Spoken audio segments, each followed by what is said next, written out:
Christmas to you all, because I am back in the UK. I have traversed the oceans. I've traveled the world to be right back here with you guys. I hope you've had a tremendous 10 days while I've been away. I know you've all been up to one thing in particular. Well, most of you have, which is being in a queue. That's what most of you have been spending your time doing, I'm sure. Hola, senor, to you all indeed.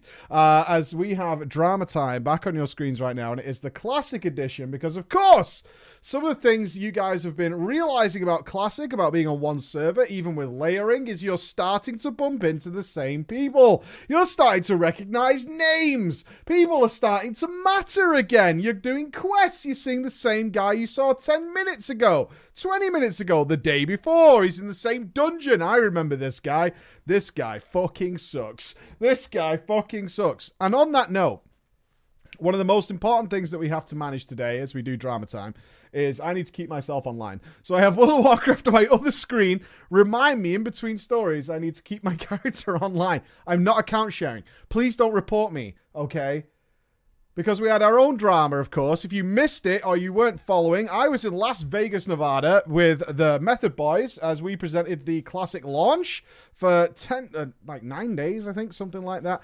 And it had its own dramas going along with it. I apologize for the condition of our chatters, for those of you who tried to tune into it, because they were awful, awful people, a lot of them.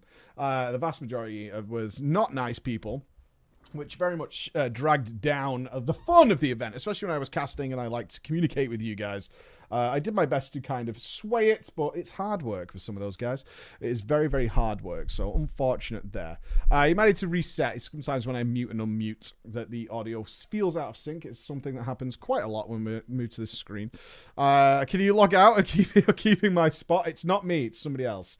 It's not me. I'm moving my character now. I'm moving my character now. So that is what's happening there. Well, than that, I have some stuff to give away, so pay attention to YouTube over the next few days. I have 3 of these wonderful things to give away. These things sent by Blizzard. Thank you, Blizzard. These World of Warcraft Classic Celebration Pack things. They're very cool. They have in them these 4 orbs. I'm only removing 1 because I have to give this away, but it has like an Eye of Cthulhu in there. Ooh. It has an Eye of Cthulhu, an Eye of Sulfurus, an Orb of Domination, and an Orb of Naxxramas. And it also has key rings and a mouse pad. That's the original map of Azeroth. All this kind of stuff. So I'll give it away on TDPs. Like we usually do our giveaways. I'll do it on the TDPs. Oi, oi, oi, oi. So we'll give it away there and then. Now, as less anonymity is happening across the game, my drama inbox is full of Classic stories, literally from the last week. So in celebration of Classic coming out, I'm level 21, for those of you asking. I got to start playing yesterday. I did not play at all while I was in Vegas, because my family was there, and I would have just ignored them completely. All these moments are happening. So, once again, live audience, and I apologize to our YouTube audience who doesn't get to take part in this stuff. Your judgment is required, because one thing that is definitely back, am I a ninja looter? One thing that is definitely back in the game, and I for one am thankful for, is if we take the good of recognizing our friends, if we take the good... Guilty here. Okay, so I should point this out for those of you who don't get to catch the live streams. We do miss you. The legacy of Zahir is something you're probably going to hear about for the next little while, as it has become quite an exceptional meme. So I will explain the story of Zahir for anybody who wasn't here. That's Z-A-H-I-R. Zahir, or somebody, hacked my Spotify while I was live on stream, but didn't change any of the details. It just kept changing my Spotify to now listening on Zahir's phone. So Zahir was happily listening to Pitbull. He was rocking that Pitbull tune while I had to reset all my stuff and get my account back. So Zahir, if you're out there, I'm sorry you, for whatever reason, can't afford your Spotify Premium. I hope you worked that out. I hope you didn't pay somebody for a Spotify account so you could have that just to listen to Pitbull. And I hope and pray wherever you are that you're finding access to Pitbull in some way. I'm sorry that it cannot be through my Spotify account. We're really sorry for you. We did play Pitbull on the intro today in celebration of you and your little journey there. But let's go with this. We don't need any names for this one. Ninja the Spotify account, he did. As well as, if you check the clips from today, a squirrel leapt off my neighbor's roof and crash landed into my window. I assume because I do keep the windows clean, he thought he could travel through it. And quite literally leapt belly first into my window and then slid down it. I don't think it was suicidal. I think he thought he could land on the wood and just completely like face planted into my window while I was streaming. I've never seen anything like that in my entire life, but it was pretty fucking hilarious because the thud scared me and then I saw a squirrel sliding down my window before it ran away. The squirrel is fine from what I could tell. A whole different type of ninja. Yes, indeed. Okay. So loot matters in Classic. You may have noticed this. You have probably started to realize how much more appreciative you are of getting that sweet drop. Even if you're, say, I don't know, level 30, level 20, whatever you are. Getting that sweet drop is an item you're probably going to have for the next 10 levels because it's that goddamn good. And therefore, a lot of people like to farm those specific items. Some in question are more obvious ones. I'm sure if I was to say Scarlet Monastery Armory, many of you could probably reel off, even if they're not items that are good for you, some of the items that are coveted by the people who visit that dungeon regularly. We can see already the Ravager, Herod's Shoulder. Yes, yes indeed. These kind of items are things that show... They've already started that shaman loot, right? That shaman loot. It's the shaman loot, my friends. Nope, it's warrior loot. It is, of course, warrior loot in all cases. It's warrior loot. So, let's begin with this little story here. Hunter loot. It's hunter loot. Hello, Preacher, and your chat. I am writing this from the great state of Georgia, over in USA. I hope the hurricane and stuff is fine. I know Mr. Bay was stuck in Vegas for 2 days after I left, because planes couldn't get him back to Florida, unfortunately, because there's a hurricane going on over there. So, I hope everything's fine with you. And I hope you're all enjoying Classic like I am. I know the tales of the Ninja Looter, but being from modern World of Warcraft, I had never really been affected by ninja looting before. Yeah, it's not really a thing anymore. It kind of died away with Blizzard taking that Care Bear, cuddly, fuzzy approach to it where, you know, it's all personal loot, it's all tradable, and everything's worthless, so you can trade it away and it's not that big of a deal. You know, that kind of stuff. We could scrap it into something worth 3 gold. Woohoo! Well, I joined a group that was doing Scarlet Monastery Armory. And I was a level 34 warrior. They said they were looking for one more for their dungeon. I said, I'll go. I'll DPS. But before they would accept me, they gave me certain rules. They said that certain items they wanted dibs on. Does everybody know what dibs is? I assume that this guy's from Georgia and still uses the words dibs. I always thought it was a UK term, so I assume everybody pretty much knows what dibs is. Dibs, of course, is reserving the loot. In case you don't know, if someone calls dibs, they are reserving it. I call dibs on Herod's Shoulder. I call dibs on the Ravager. I am calling dibs right now. I don't know what the origin of that word is. I really have no idea, but it's been a thing in the UK for a long time. It's glad to see it's over in the US. We're calling dibs. Now, in this group was a Paladin tank, a Retribution Paladin, a Holy Paladin, and a Mage. And I had played with them. I had played with the Mage the night before in the graveyard. So we're recognizing names now. It's no longer Mage, it's the person.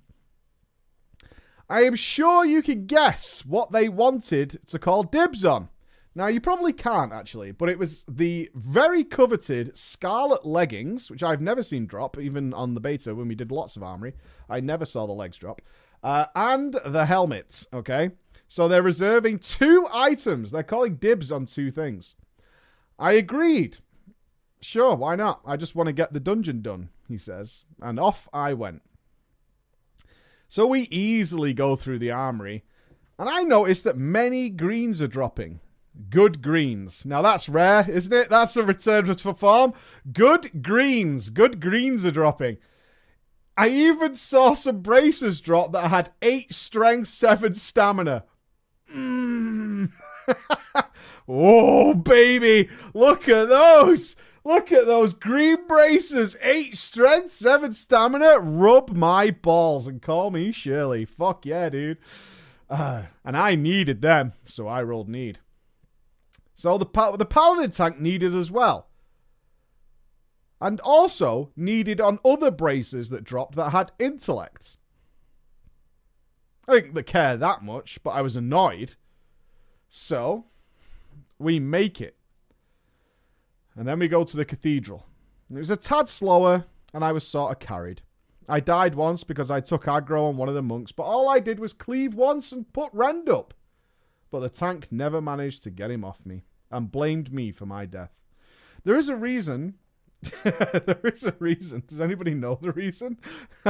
Why the paladin tank probably couldn't get it back? Does anybody know? If you don't know, paladin tanks have no taunt. Fucking classic. Oh, yeah. I like Blizzard deciding the spells. Do you think we should give prop pallies a taunt? Nah. They'll be okay. Why would they need taunt? After all, it's a crappy tank spell. It's a crappy tank spell. I even used the potion and ran around like a chicken with my head cut off.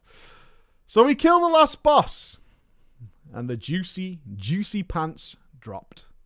Oh boy. What to do? There they are. And it turns out they're really, really good. I accidentally... Here's the key word here. I accidentally rolled need. And I won. I won. Sure. Accidentally hit the need button. Oops. I did an oopsie doopsie. Uh-oh. I accidentally rolled need and I won. Only by like 2. So, I mean, that means it's better, right? If I'd won by a lot, then I could see their problem. But honestly, I only won by like 2. Who gives a fuck how many you won by? Both the paladins, both from the same guild, lost their fucking minds.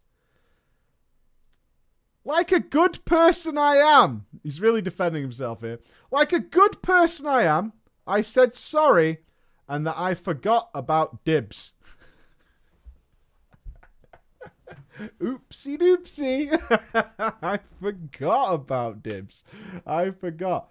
To which they responded, go and fuck myself.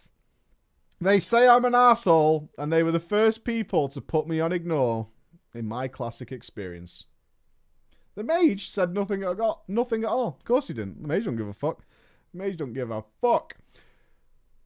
Now, they were so angry that one of the paladins decided to whisper someone in my guild demanding to speak to an officer.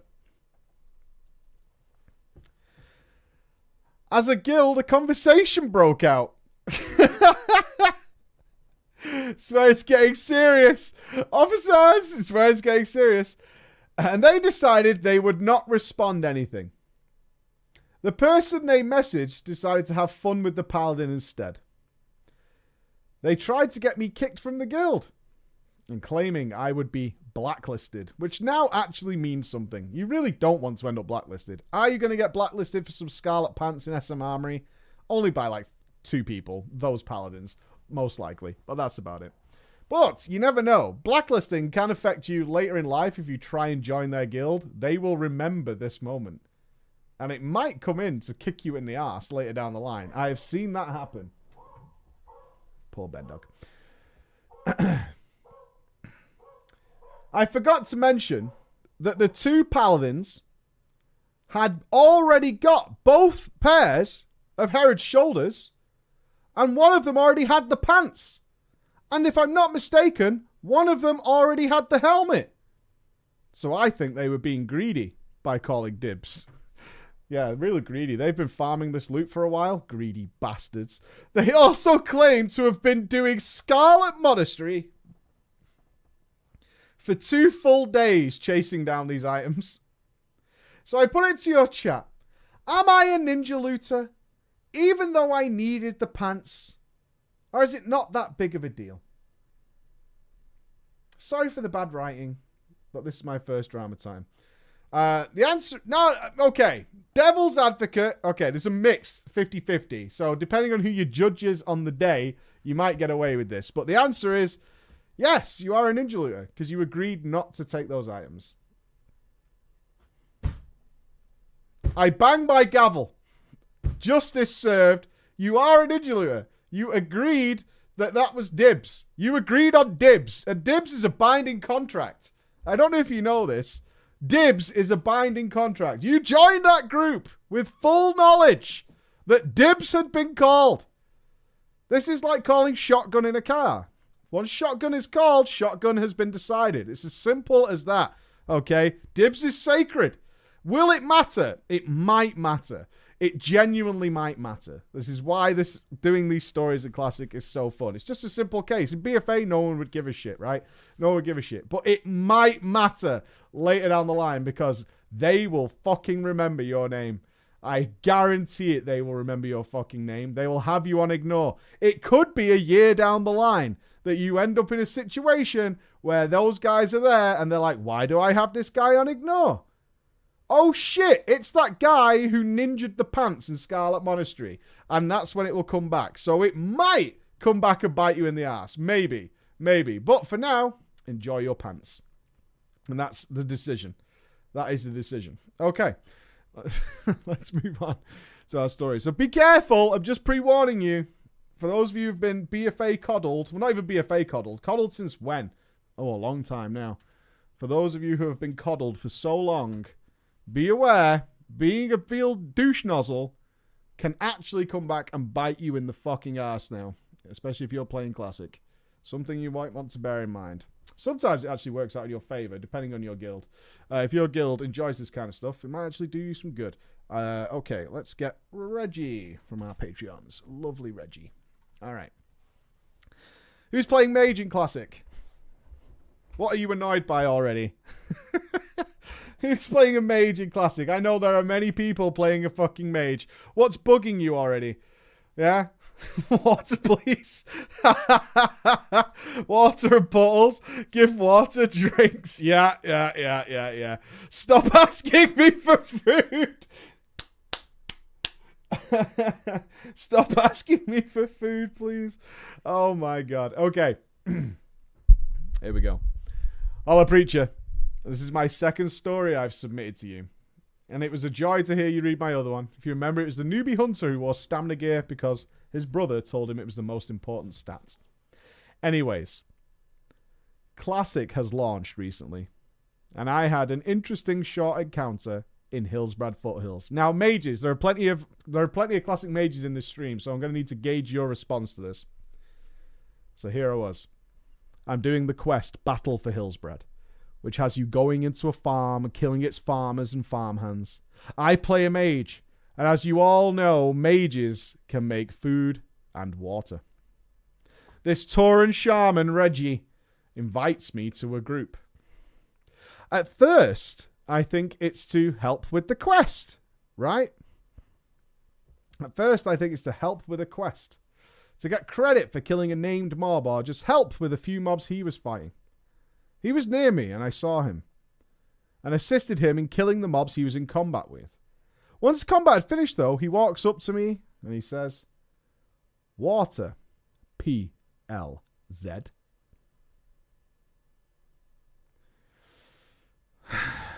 So, I then started to produce water for him, draining my mana bar as I did. And as I did, I said, 3 silver. To which he replied, XD. Now, while you guys debate this, my wife's just got home and she hasn't got a key to the house. I'm just going to let her in. I want your mage's judgment on this.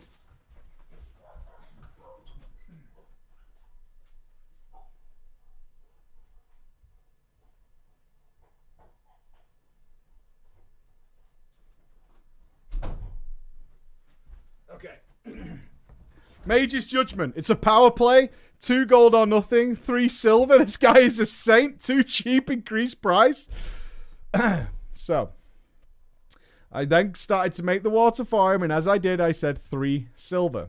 To which he replied, XD. Well, I made him a full stack of water. I opened the trade window, plopped it in. He accepts the trade. I do not. Now it becomes a game of chicken. 10 seconds we stand in silence until he spoke up. Really? Question mark. To which I throw back, a man's got to make some money.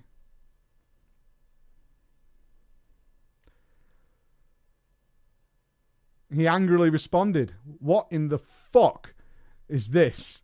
This is not a water economy. We're starting a water economy. I need my Mount Gold. He proceeded to leave the group, spit on me, and walk away. Now, I am a petty bitch. I will accept that. I'm a petty bitch. So I decided to start whispering him. Actually, I love that this starts this way. Actually, a full stack of tier 3 water. I mean, it's a sales pitch at this point. It's a sales pitch. Actually, a full stack of tier 3 water, okay, for 3 silver is a steal compared to what you'd pay at the vendors. I'm just letting you know, this crystal clear glacial water, this really produced from the finest magics Dalaran has to offer, compared to a vendor water, is a really good price. He responded, I've already found another mage who just gave me 35 waters for free. Now, I don't know. I mean, who's charging for water? I bet you guys aren't charging for water. Is it Voss water? He's hustling to win. Ooh, Hellstones for water is a good GG. For free, I am. Are you all charging? Oh my god, call the bluff. We're charging for water. Oh my god. I don't think I could ever charge anybody for water. I said, oh, good deal. But not everybody will be as kind in the future. And he shouldn't expect to get things for free. He then made a wild assumption about me, which really made me angry. He responded. Now picture like eagles and shit flying past me. I, Reggie, Shaman of the Horde, literally help everyone I come across by throwing a heal, helping them fight mobs, and you, Arthur, you do not. You, Arthur, only care about money. That's it. He's just in it for the money. That's why he rolled a mage. He made a mage just for all that money. For them, he might only 3 silvers. That guy's racking up every day, quite literally making it rain. Yeah, he's just pissing water all over fucking Azeroth, just making it rain. Big money. Big money. Now, it annoyed me because that is not true, ladies and gentlemen. You might think me a hard man for charging for my water, but it is not true. And here is his defense.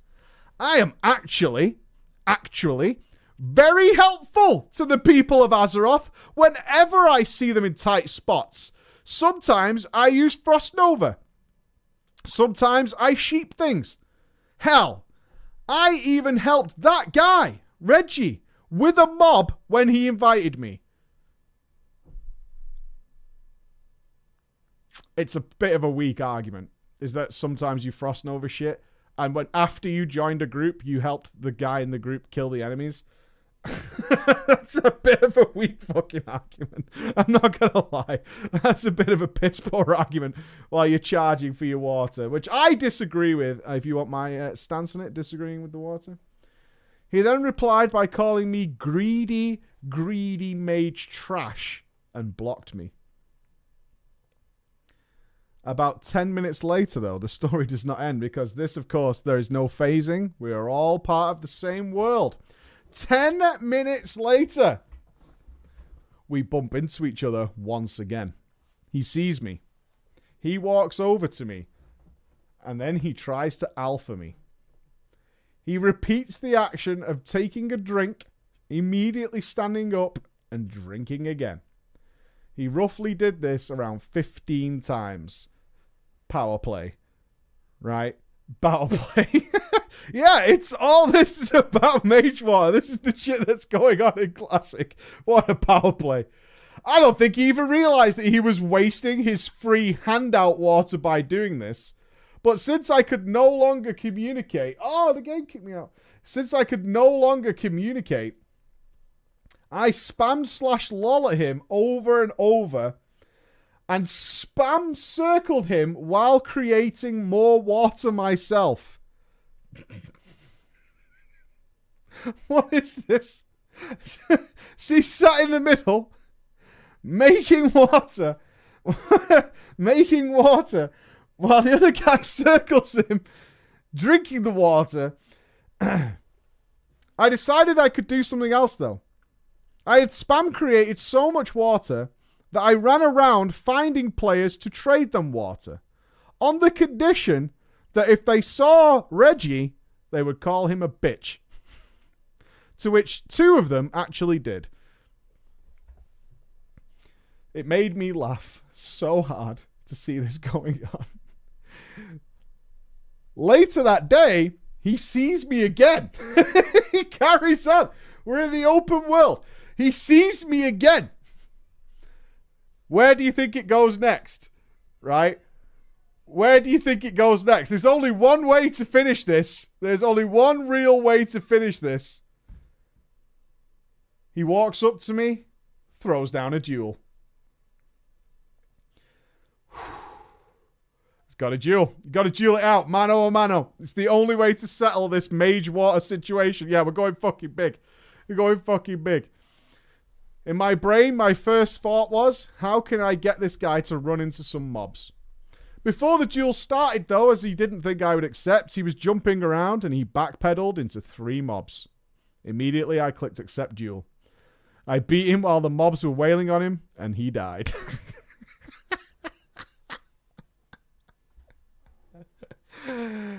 Preacher, I'm not kidding when I say I laughed my fucking ass off. I nearly winded myself. I have yet to bump into Reggie ever again. It's just my little short story of Classic, already off to a good start. Keep up the content, and I'll see you again. And he sent us a little picture of his mage waving. So if you bump into this mage out in the open world, asking for 3 silver, I'm just telling you, you guys better watch out. You guys better watch out, because this guy's not fucking joking when he says he wants his pay up. Pay up. Pay up, motherfucker. Okay. Jesus Christ, you guys get into some shit. You really, really do. Okay, the next one isn't actually... I have. Okay, let's do this one. This Classic story. Because it's so well written. But this is more of a nice tale written by somebody who I assume is into major RP. Hello? Hi. Are the boys okay? They're in bed. They're in bed? Yep. Are they exhausted? No, they've been absolutely in bed. Let's see. Bad behaved boys. Does anybody know who Snarlmane is? Snarlmane. The Nightmare. This is entitled The Nightmare of Snarlmane. It is definitely written by somebody who's in the RP world. So it's going to get real epic. I did move my character. I had to log him back in. They've got this new... If you don't know, Blizzard have implemented this new technology. They've got some new tech that I think if you are in a building and you don't leave the building or something, that they still disconnect you to stop people just jumping and staying online. There we go. We need Thomas and Dina. Yes, it is a cat rare. Yes, it is. All right, so this is more of an epic tale. Are you ready? This is our epic tale for the day. I'm not sure how it works. Yeah, it's the new tech is really just to stop people who have bought like... I've seen some ingenious things. I'm sure you guys have as well, of people stopping themselves going AFK. The best one I'd seen is one of them fans. You know, a desk fan that moves, and it kept moving the mouse backwards and forwards while they were working around, and then they also had something wedged on the space bar. So it was like turning and jumping and all that kind of stuff while the guys went to work. Pretty amazing. Okay. Here we go. The Nightmare of Snarlmane. So it's going to be a bit more epic than anything else. It all began one night when I was in the sepulture. It was around 1:30 a.m. and I had just picked up a quest to travel to Fenris Isle as a level 16 mage. I believe it was the one where I had to gather Gnarl Ichor to find out what gave them life. As I made my way there, dodging the rampaging scourge of Ravenclaw, I made my way across the lake. When I arrived on the isle, I began killing off a couple of Gnarl patrols outside the keep gates. I had to be very careful of attracting more than one as they posed quite a threat, especially as they were undead, and I was unable to polymorph them. Not long after, a warlock shows up, who I would come to know as Thomas.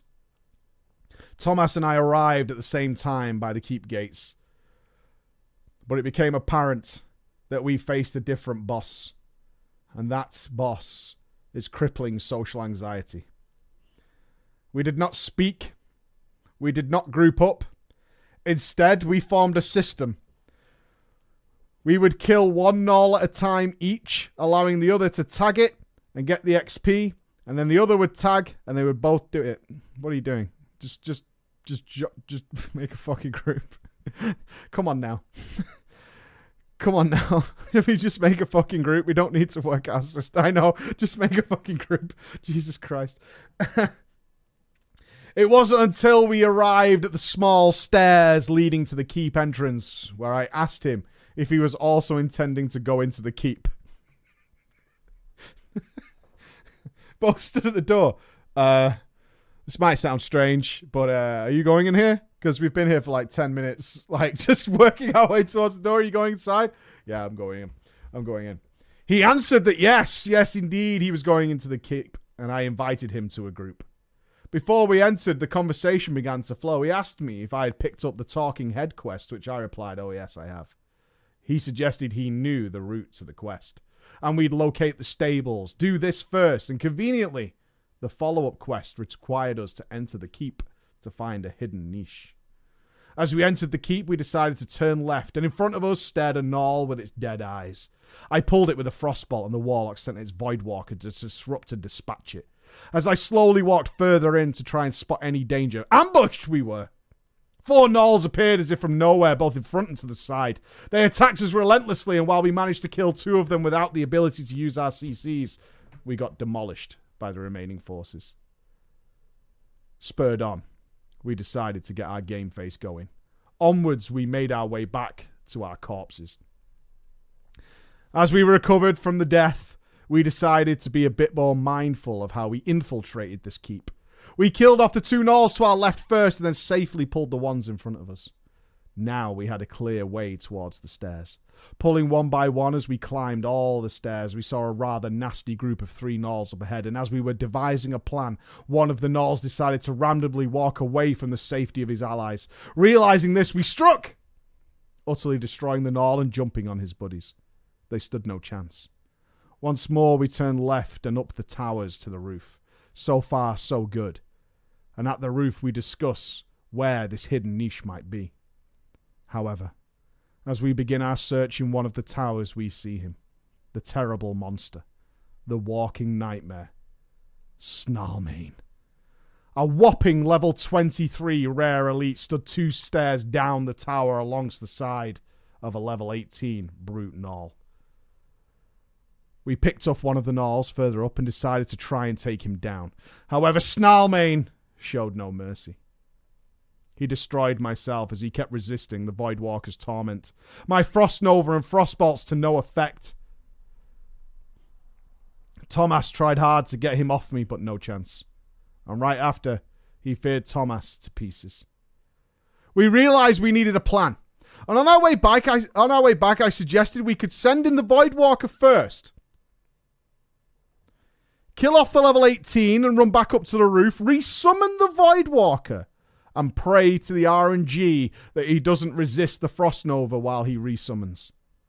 Then hope the Voidwalker gains aggro and try to kill him off. It sounds good. Thomas, let's do it. Phase 1 of the plan worked wonders, but later we found problems. Snarlmane resisted the Novas. He resisted the Frostbolts and destroyed me before Thomas could resummon the Voidwalker. Try number 3. This time I learned something that I had no idea of. Having first played WoW during the Burning Crusade era, I now learned that apparently Health Funnel does generate threat. Yes, it does. And it was apparently much higher than that of the Voidwalker. I tried helplessly to slow Snarlmane, but he resisted 6 Frostbolts in a row as the Voidwalker flapped his hands, but to no avail. Snarlmane was determined to kill Thomas and then myself. As we run back once more following the deaths, I ask Thomas if he happens to have wool cloth and maybe a fine thread. If he did, I could craft both myself and him a pair of 2-int 2-spirit gloves. That might even the odds a bit. He tells me that he does not have a fine thread on him. He does have the wool, and suggests maybe we can make something later. I check through my tailoring log and I see that I can also craft 1-int 1-stam gloves, replacing his white ones. A big upgrade for our little party. We res back up at the roof. He gave me the wool and I made some bolts. At the same time, he said that he needed to get some shards before we could even attempt another pull. At which point, I fat-fingered my S key on my spacebar and fell off the roof to my death. At least Thomas was laughing his ass off, as I felt like a dipshit. But I luckily killed myself close to the roof and walked my ass back while he farmed shards for our next attempt at Snarlmane.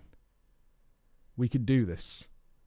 We get Snarlmane low, around 15%. The Voidwalker falls and begins chasing Thomas. Thomas manages to put both Immolate and Agony on Snarl before he eventually dies. Snarl comes for me, resisting Frostbolt after Frostbolt. And I think to myself, Nova's almost here. Just kite and live. Please do not resist this Nova. Snarlmane is at 5%. Frost Nova's cast. Resist. Snarlmane kills me and he resets. I don't think I've ever been so determined to kill a rare, or heck, even a boss for that matter, as I was right now. We can do this. Thomas agreed this is our moment. But now there is another problem. We've all been there, ladies and gentlemen, balls deep into the nitty-gritty. The one problem we can't escape. The most cliche of problems that could possibly occur at a time like this. Thomas's daughter needs a bath. For me, it's 2:45 a.m. and for him, it's daughter bath time. I can't believe it. Our moment is robbed of a Snarlmane kill by a ganking daughter craving to be cleansed. But it's okay. I tell him it's all good. And if it's okay, we should add each other and become friends. Perhaps we can resume questing at a later time. Perhaps Snarlmane awaits us in the future, who knows. He agrees, and as he's about to log out, I ask him to wait one moment. Stop right there. Before you go, friend. I craft him the 2-int 2-spirit gloves with my 1 fine thread. Thank you, friend, as he logs out. I proceed to Hearthstone, to the Undercity for the time of the res sickness I now have. I go to the vendor, buy my own fine thread, craft my own 2-stam, 2-spirit gloves. As I fly back to the Sepulchre, I decide where to go next. I noticed that with the quests I have, it makes sense to continue in Amber Hill. I have the quest to collect pendants, so off I go. After being there for maybe 5 minutes or so, I run into Dina, a rogue.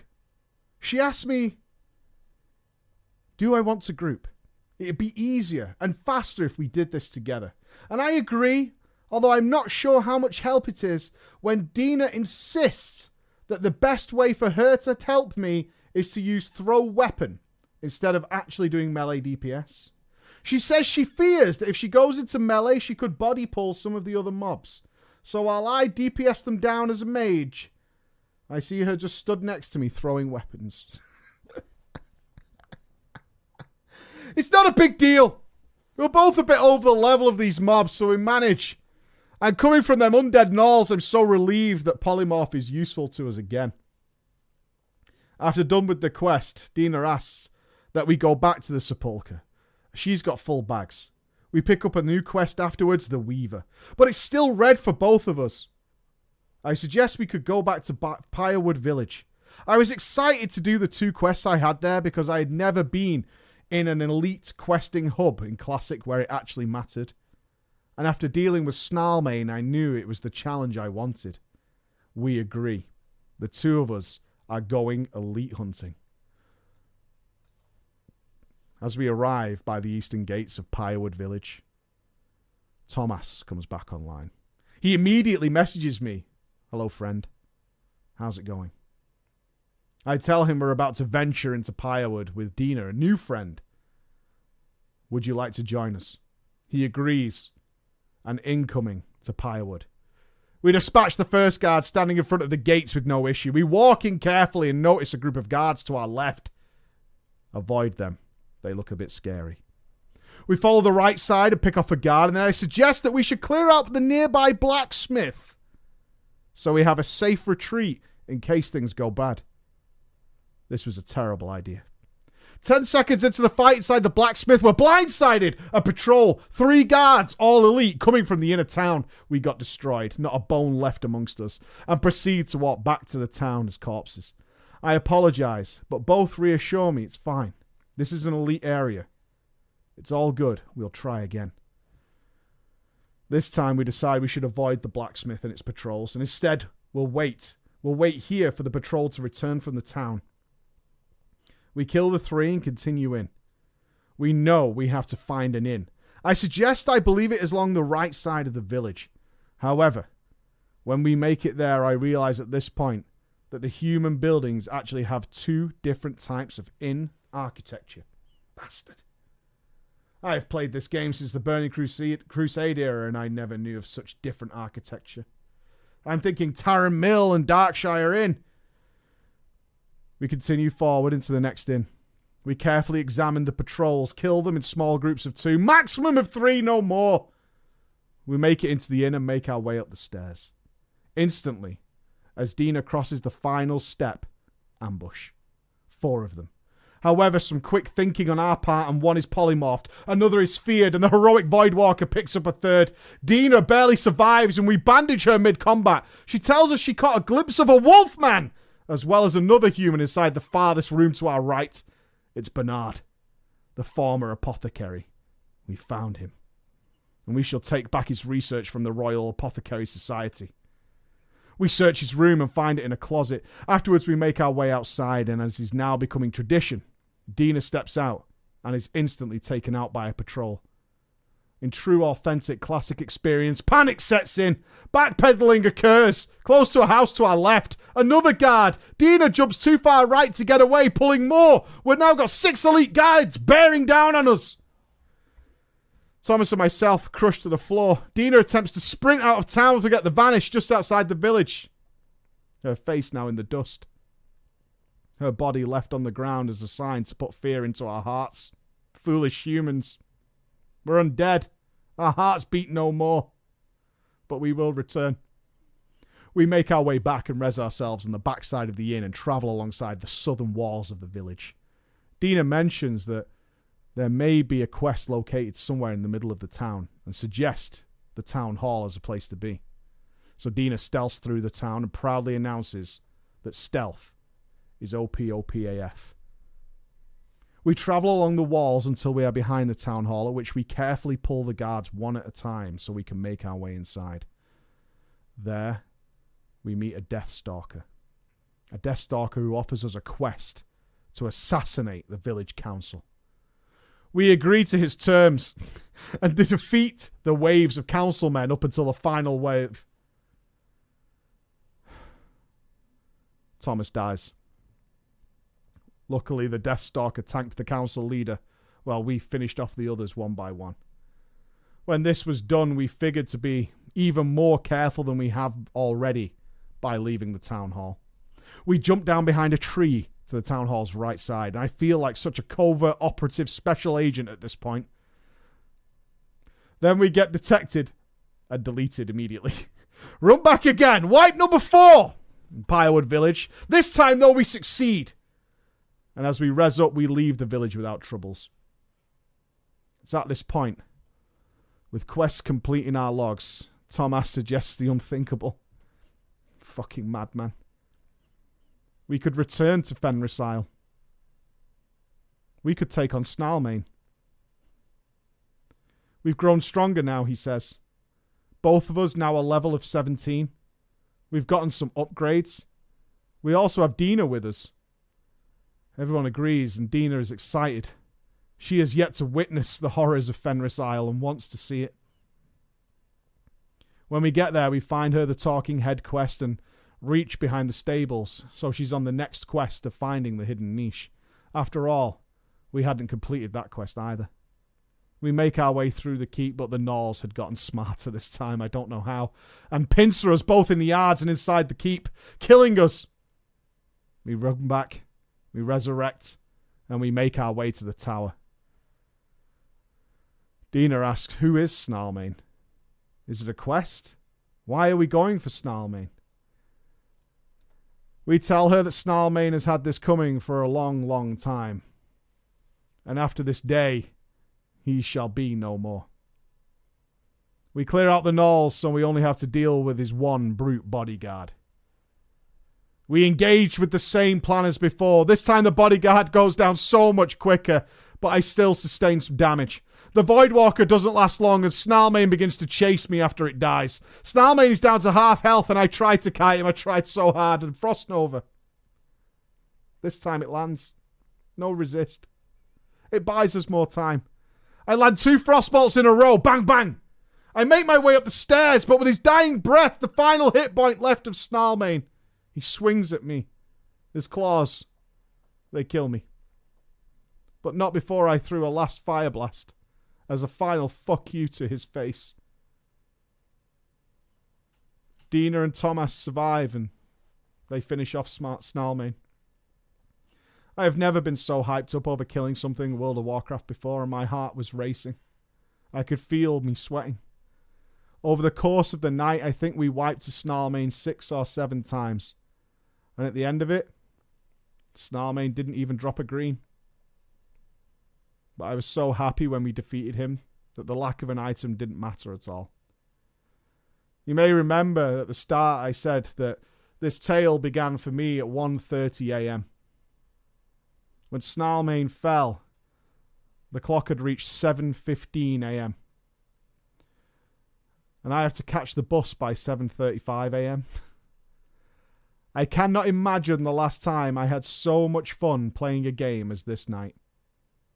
Classic is turning out to be so much fun than I thought I ever would. Thank you for reading my little story. Snarlmane, the nightmare is gone, and it was such a blast.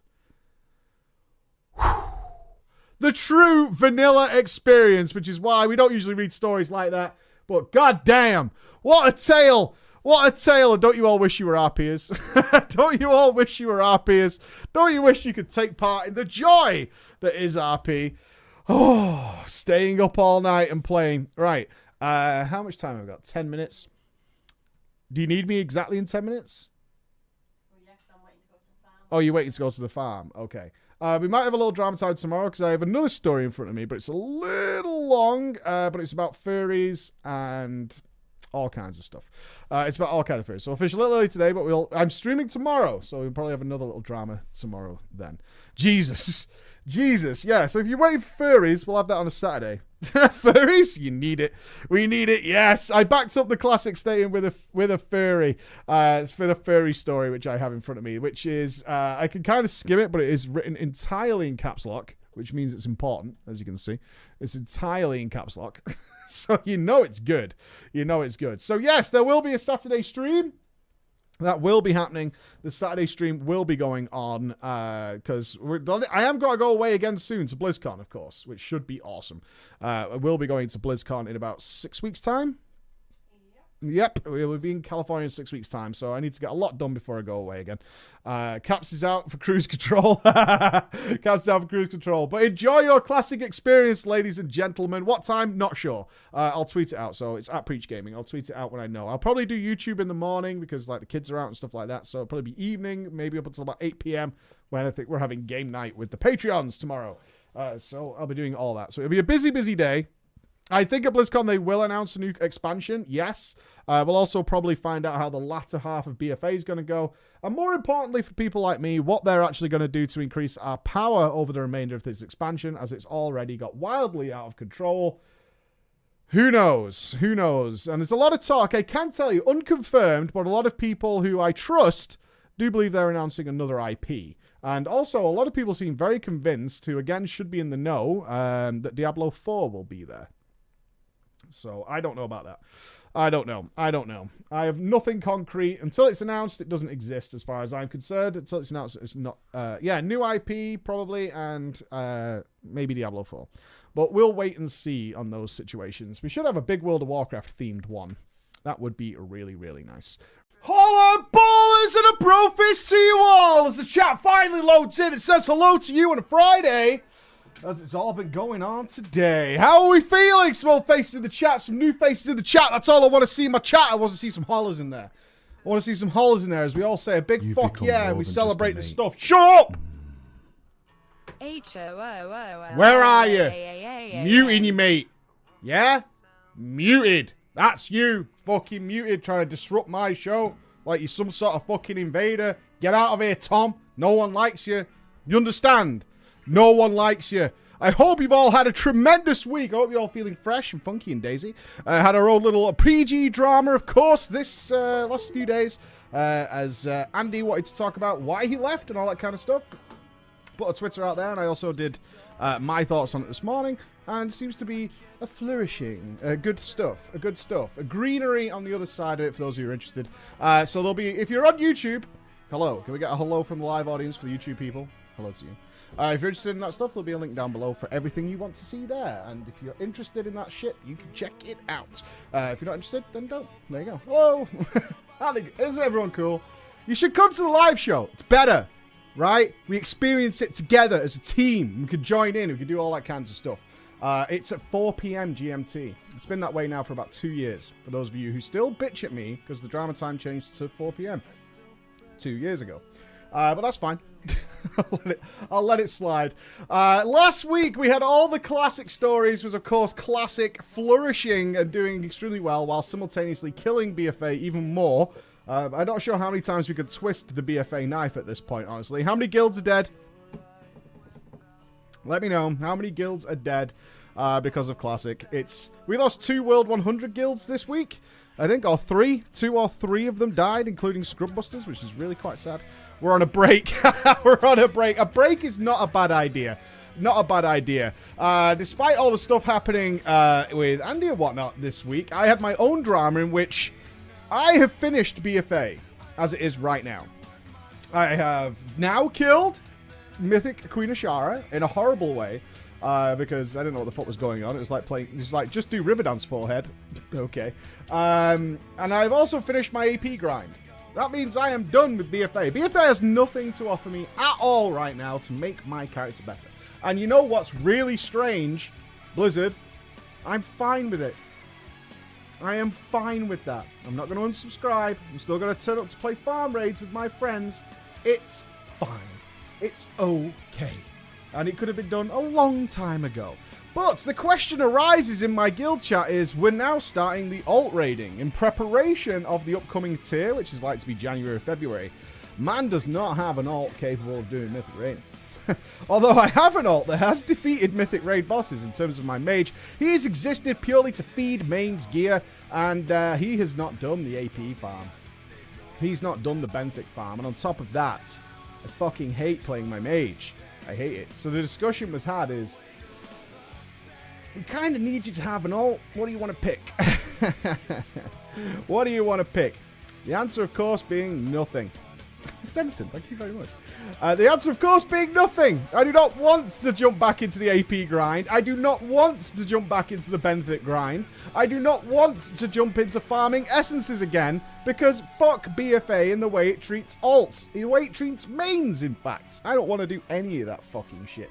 I don't want to do a goddamn thing. So to say to your raid leader, just as many of you probably have recently, is I don't really want to play BFA right now.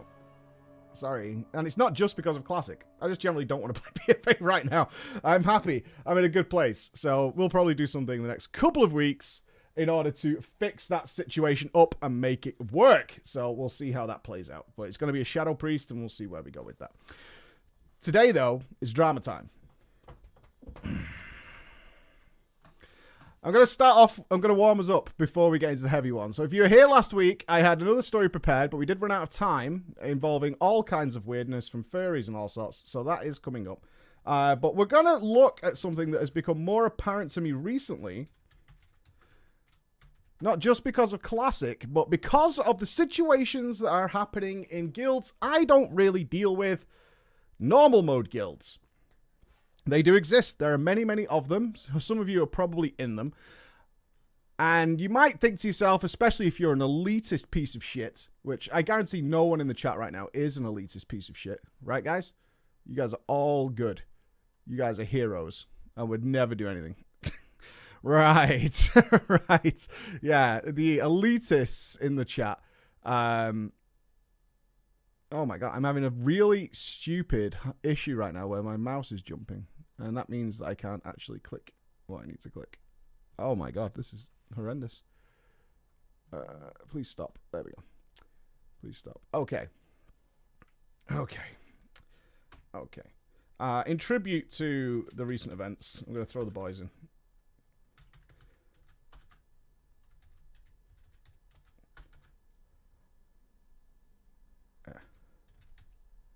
Don't worry, Patreons, you're coming up on the big story.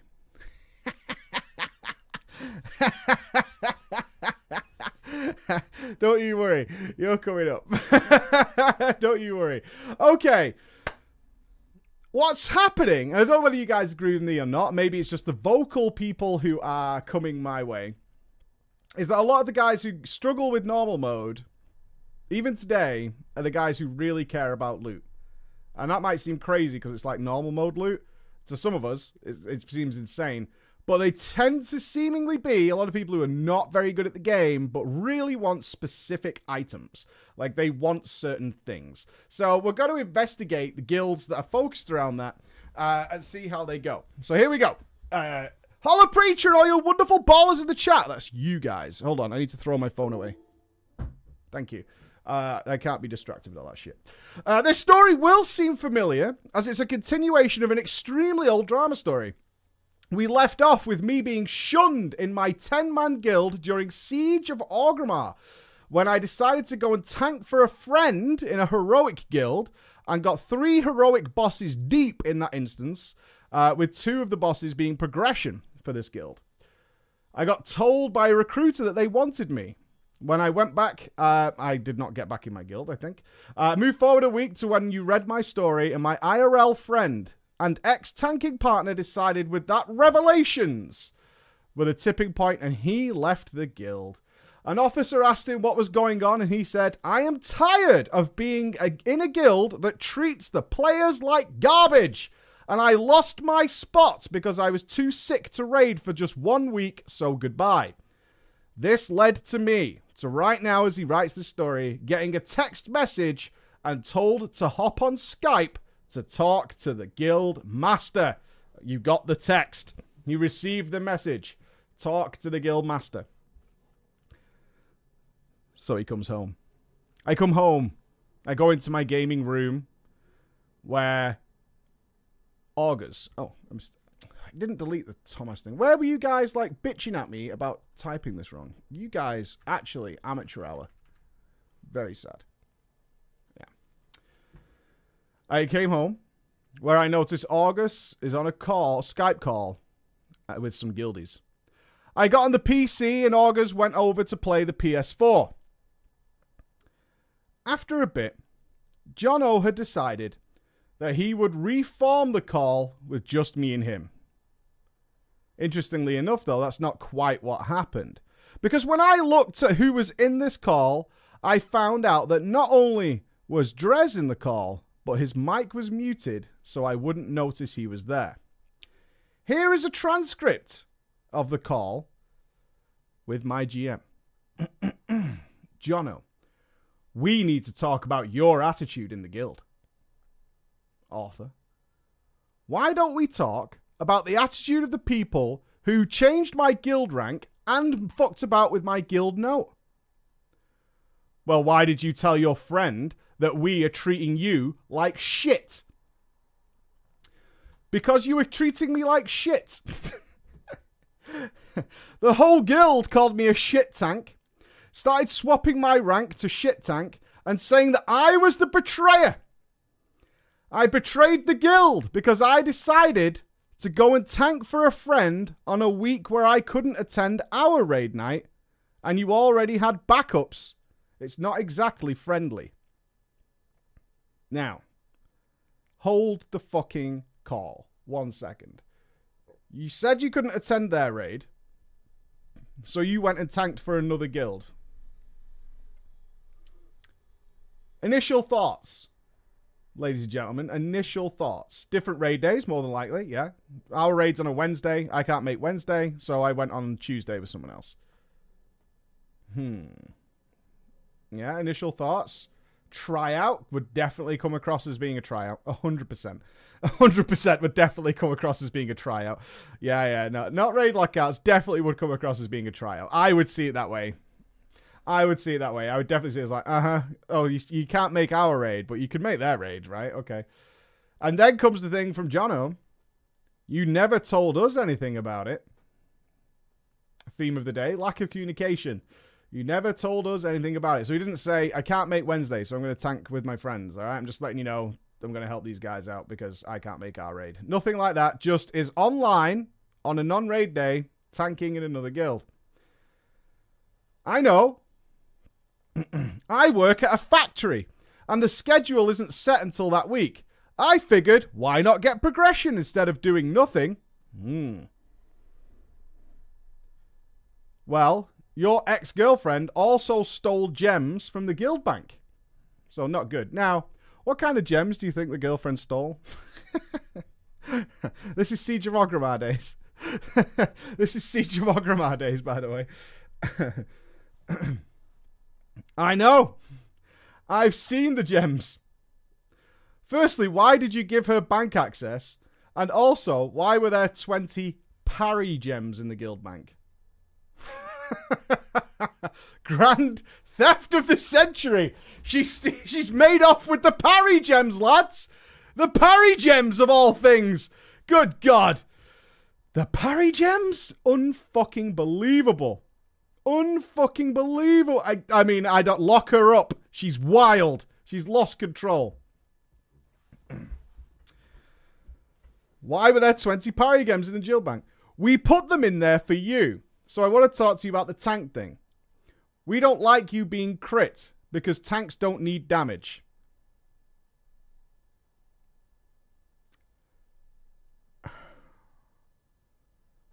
Question mark is the correct answer. Question mark.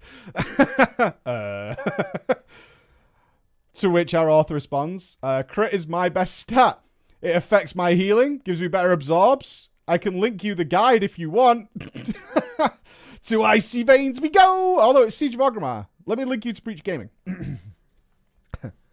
I don't know about your class, but you probably should be parry. Anyway, I'm going to sort the guild ranks now. Will you be tanking again this week? A shameless plug from Siege of Orgrimmar. Yeah, big. No, but I'll be good to go the week after. Okay. Well, I hope all this is settled. So that's the call. All right. We need our... I don't know what class he is. It's a good question. I don't know what class he is. He's got self-healing. I don't know. Siege of Orgrimmar feels like a paladin. I want to say. But we had Vengeance then. DK. Could be a DK. Could be DK. With Vengeance going around? I don't know, dude. Anyway. Well, it wasn't really settled, obviously. That was a bullshit. The Heroic Guild had a healer that had a breakdown and told everyone to fuck off and left during Shah progress. And he came back the next night with an equally shitty attitude, and the raid leader did nothing, so I left. I didn't want to be in the Heroic Guild. In my opinion, being in a shitty normal mode progress guild with a couple of fun raiders was better than a cutting edge guild that made raiding not fun. I agree. It was why I originally left Method. It was a very different Method back then, by the way. There's like only skull remains from that time, literally. This wasn't the end, though, of my weekly drama. I came home from a date on raid night, bragger. And I saw Augurs no longer stuck doing normal 10-man Shah. Augurs was now struggling to do the Iron Juggernaut normal. Oh dear. And he was dying. Because the new strategy was not to make the monk tank do the bombs. They had an alt low-geared warrior doing it instead. They did kill it. I even told them grats. But they then decided in order to carry their new tank, they should 3-tank a 10-man raid on the shamans. I just walked away at this point. During the entire night, they managed to get the shamans to 66% before ending the raid. But that was not the end of the raid night. Oh no. You see, Preachers, they had managed to finally progress past Galacras with a replacement tank. It was now time to vote as to whether I should be allowed back or not. The replacement, the guy who would be replacing our author, was allowed a vote.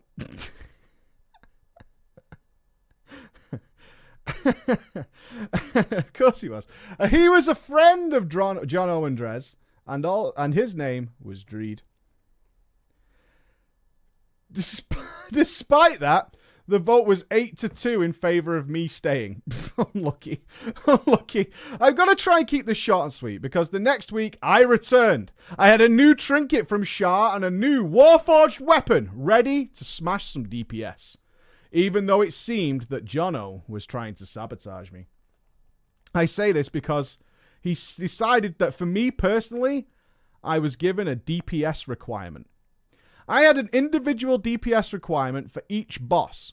He also changed the strategy to do weird things for me, like making me cover half the room on Immersius, instead of range DPS doing various areas. I killed Immersius, and like every noob Windwalker monk, I used my clones on the wrong target. Do you remember when you could pick where your clones went? Tough times, man. I'm glad they simplified it for us. That was good.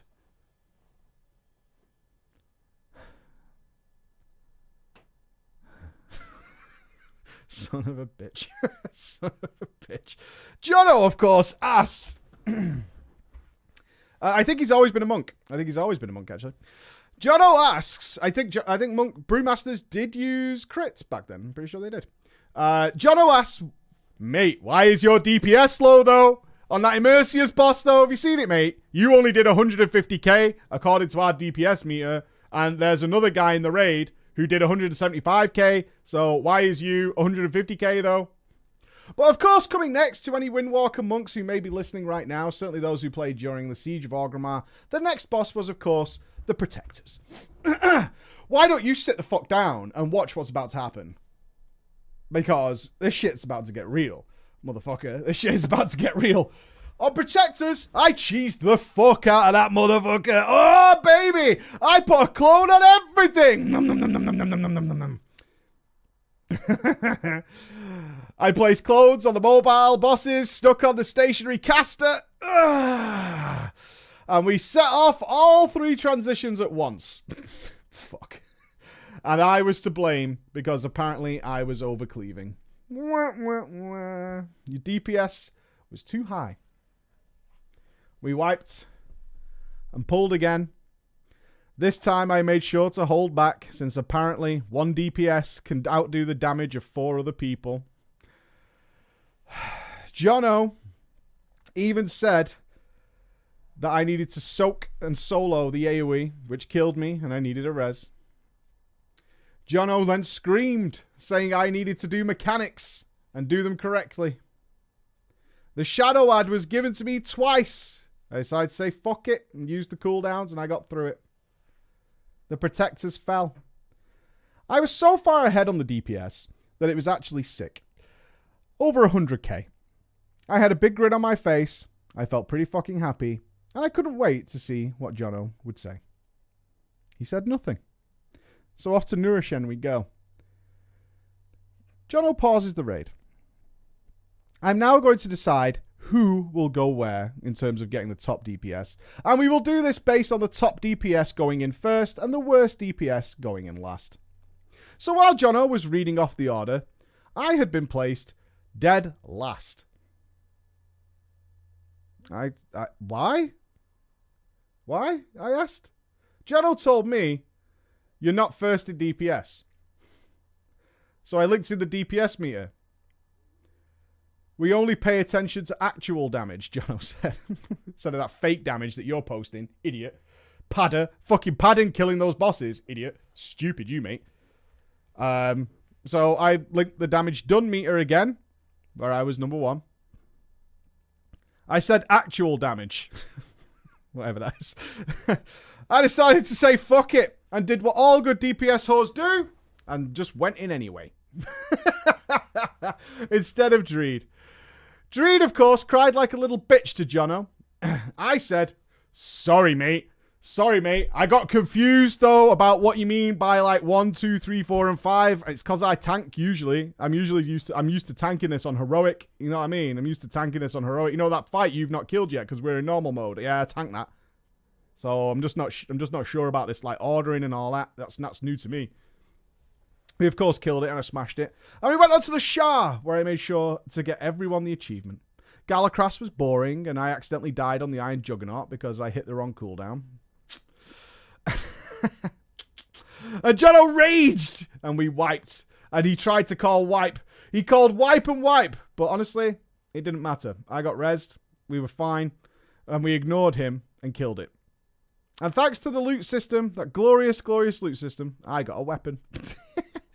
And Shamans, we split. And Augurs kept trying to kill me with mechanics by getting me hit with pillars. I told him, hey, thanks, Augurs, because I have Touch of Karma, and you've given me more damage. Progression from there was rather boring, guys. Until Thok, the Bloodthirsty. We kept running into a problem for our guild. It was a really tragic problem. Our guild would never extend the raid. But we only raided 1 day a week. And we always only just managed to get to Thok. One night, August said, log on. You need to listen into the Skype call. Jono was threatening to leave the guild if we extended. And here's the transcripts. Why haven't you G-quit? You're dumb, Jack. Honestly, you're dumb. This is the guild you want to be in. There's a couple of fun players. That means I have to put up with this torture every single day. I have to put up with it. Jono, if we're going to extend, though, literally you're going to find a new healer. Dres does. I don't want that. But I'm trying to get everyone's opinion. I chipped in. Dres, remember you can't keep everyone happy. One way or another, you're going to piss on someone's Cheerios. Dres says, well, you attract more flies with honey. This is like the worst guild meeting ever. The worst guild meeting ever. But you are right, I can't keep everyone happy. I don't see why we don't extend. We don't even have the time to literally progress any further. To which Jono chips in. Well, some of us still need gear from the bosses. And we need that gear to kill the next bosses. To which Dres says, we've been farming these same bosses for ages. Who the fuck still needs gear? It's been months. How can you still need gear? Jono. Well, August does, right? He's under geared. It's August who needs the gear. It's August. Keep in mind at this point, the only gear that was missing was a singular trinket from the Juggernaut that the monk tank took because he wanted to build a dodge set. Now, what I did he's kept the mic muted because August was sat near me. Apparently, you're too undergeared to tank right now, so we must not extend and farm all the gear. To which August said, give me that little bitch the mic. He's just pissed because he wants to farm shamans for the weapon. This is all a scam to get his little weapon from normal mode. Normal mode weapons. I don't know, dudes. I don't know, but this is the shit that's going on in these guilds. I unmuted the mic and came up with the winning suggestion that I think all of you will agree is the solve to this. Okay? Are you ready for the emancipation of everyone's problems? How about alt raiding? How about alt raiding? We could put together a night. Where the people who still need to farm gear go in on their mains, and the people who don't could come in on their alts. And they could take all the extra stuff, right? Look, I know we've been raiding for months now, and we can't get past 50% of normal Siege of Orgrimmar, but I think it's time we started alt raiding. I do think that's the way we should go. So that happened. And as you could probably imagine, I was one of the people who refused to join the alt raid. The funny thing is, though, even though they claimed that the whole reason they needed to do this was so Augurs could get that beautiful, beautiful trinket, they never gave him tank priority, because instead they said it was more important to gear the alt tanks needed for this raid. And as you can probably imagine, our normal mode alt group never ever reached the shamans. Never ever. Fast forward a month though after this change, and we got to the point where the alt raid was starting the shamans. That week, in a weird coincidence, Jono got the staff from Galacras. And immediately said, we're not doing alt raiding anymore.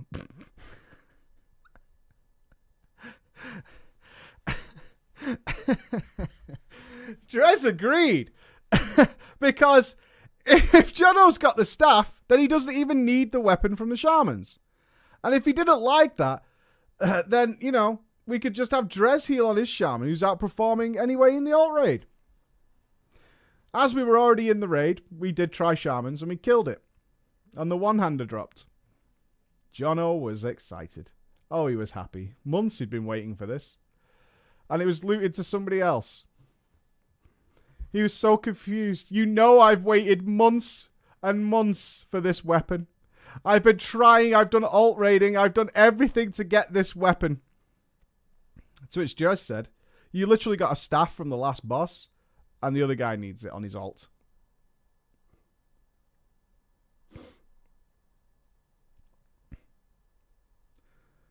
A couple of weeks later, we're on Thok. I had to work on raid night. Jono was bitching passive-aggressively, saying that Augurs couldn't solo tank it because he didn't have his legendary yet, and other people did. Well, they killed Thok. Augurs, of course, chilly. Jono, didn't you say we need a Lego to kill this? It would have been easier if you just put in some more effort anyway. And we push on to Garrosh.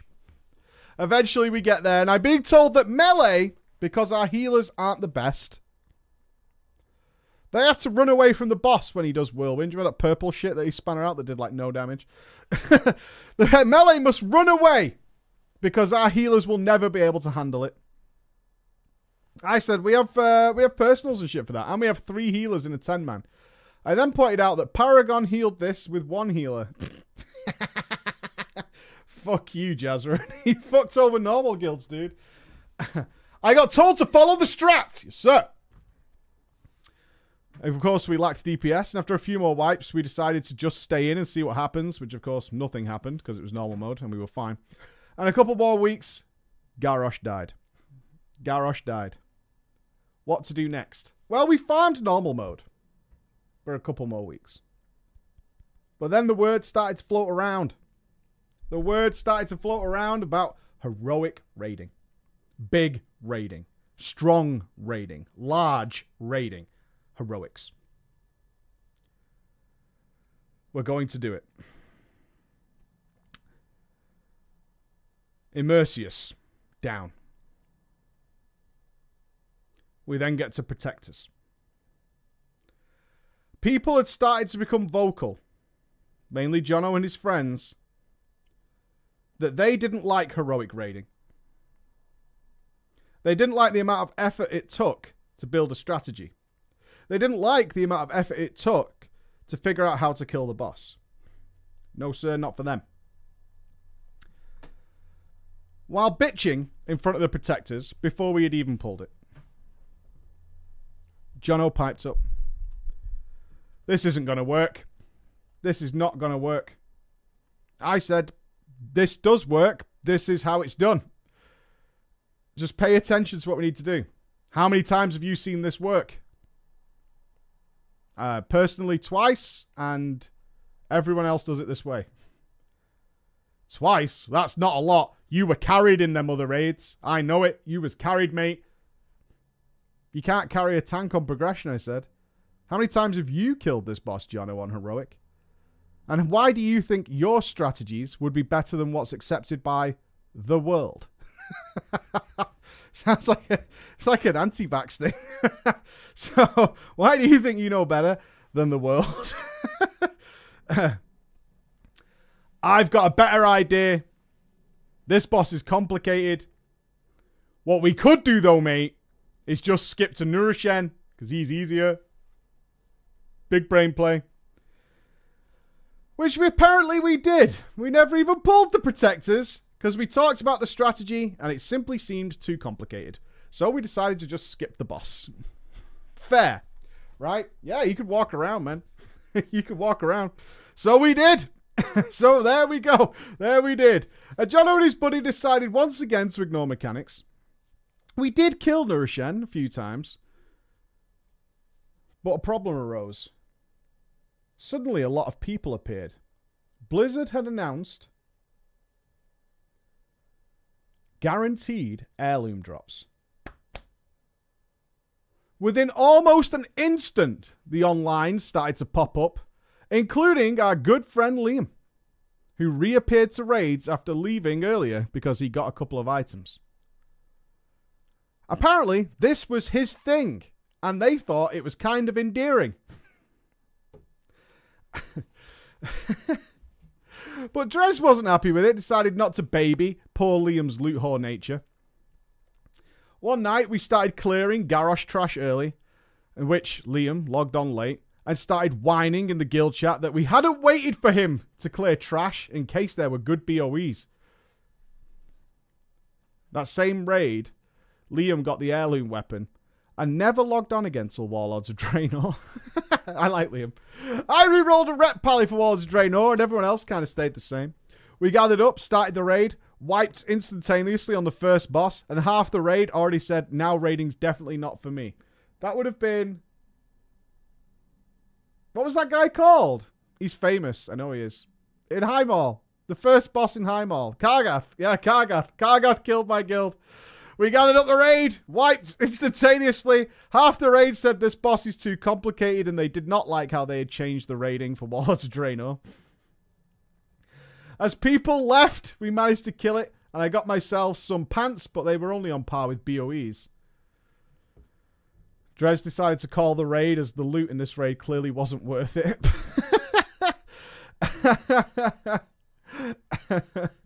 Oh my god. As people didn't want to quit, we go to the butcher, trying to keep this raid going. Our range DPS, including Liam, who had stuck around, decided they didn't like this boss either, as it involved range walking into melee sometimes. Drez was complaining about too much damage going out and how Blizzard had overtuned the butcher. Our tank didn't want to stand on the other tank because he couldn't see his character. This, ladies and gentlemen, was the last raid of our normal mode guild.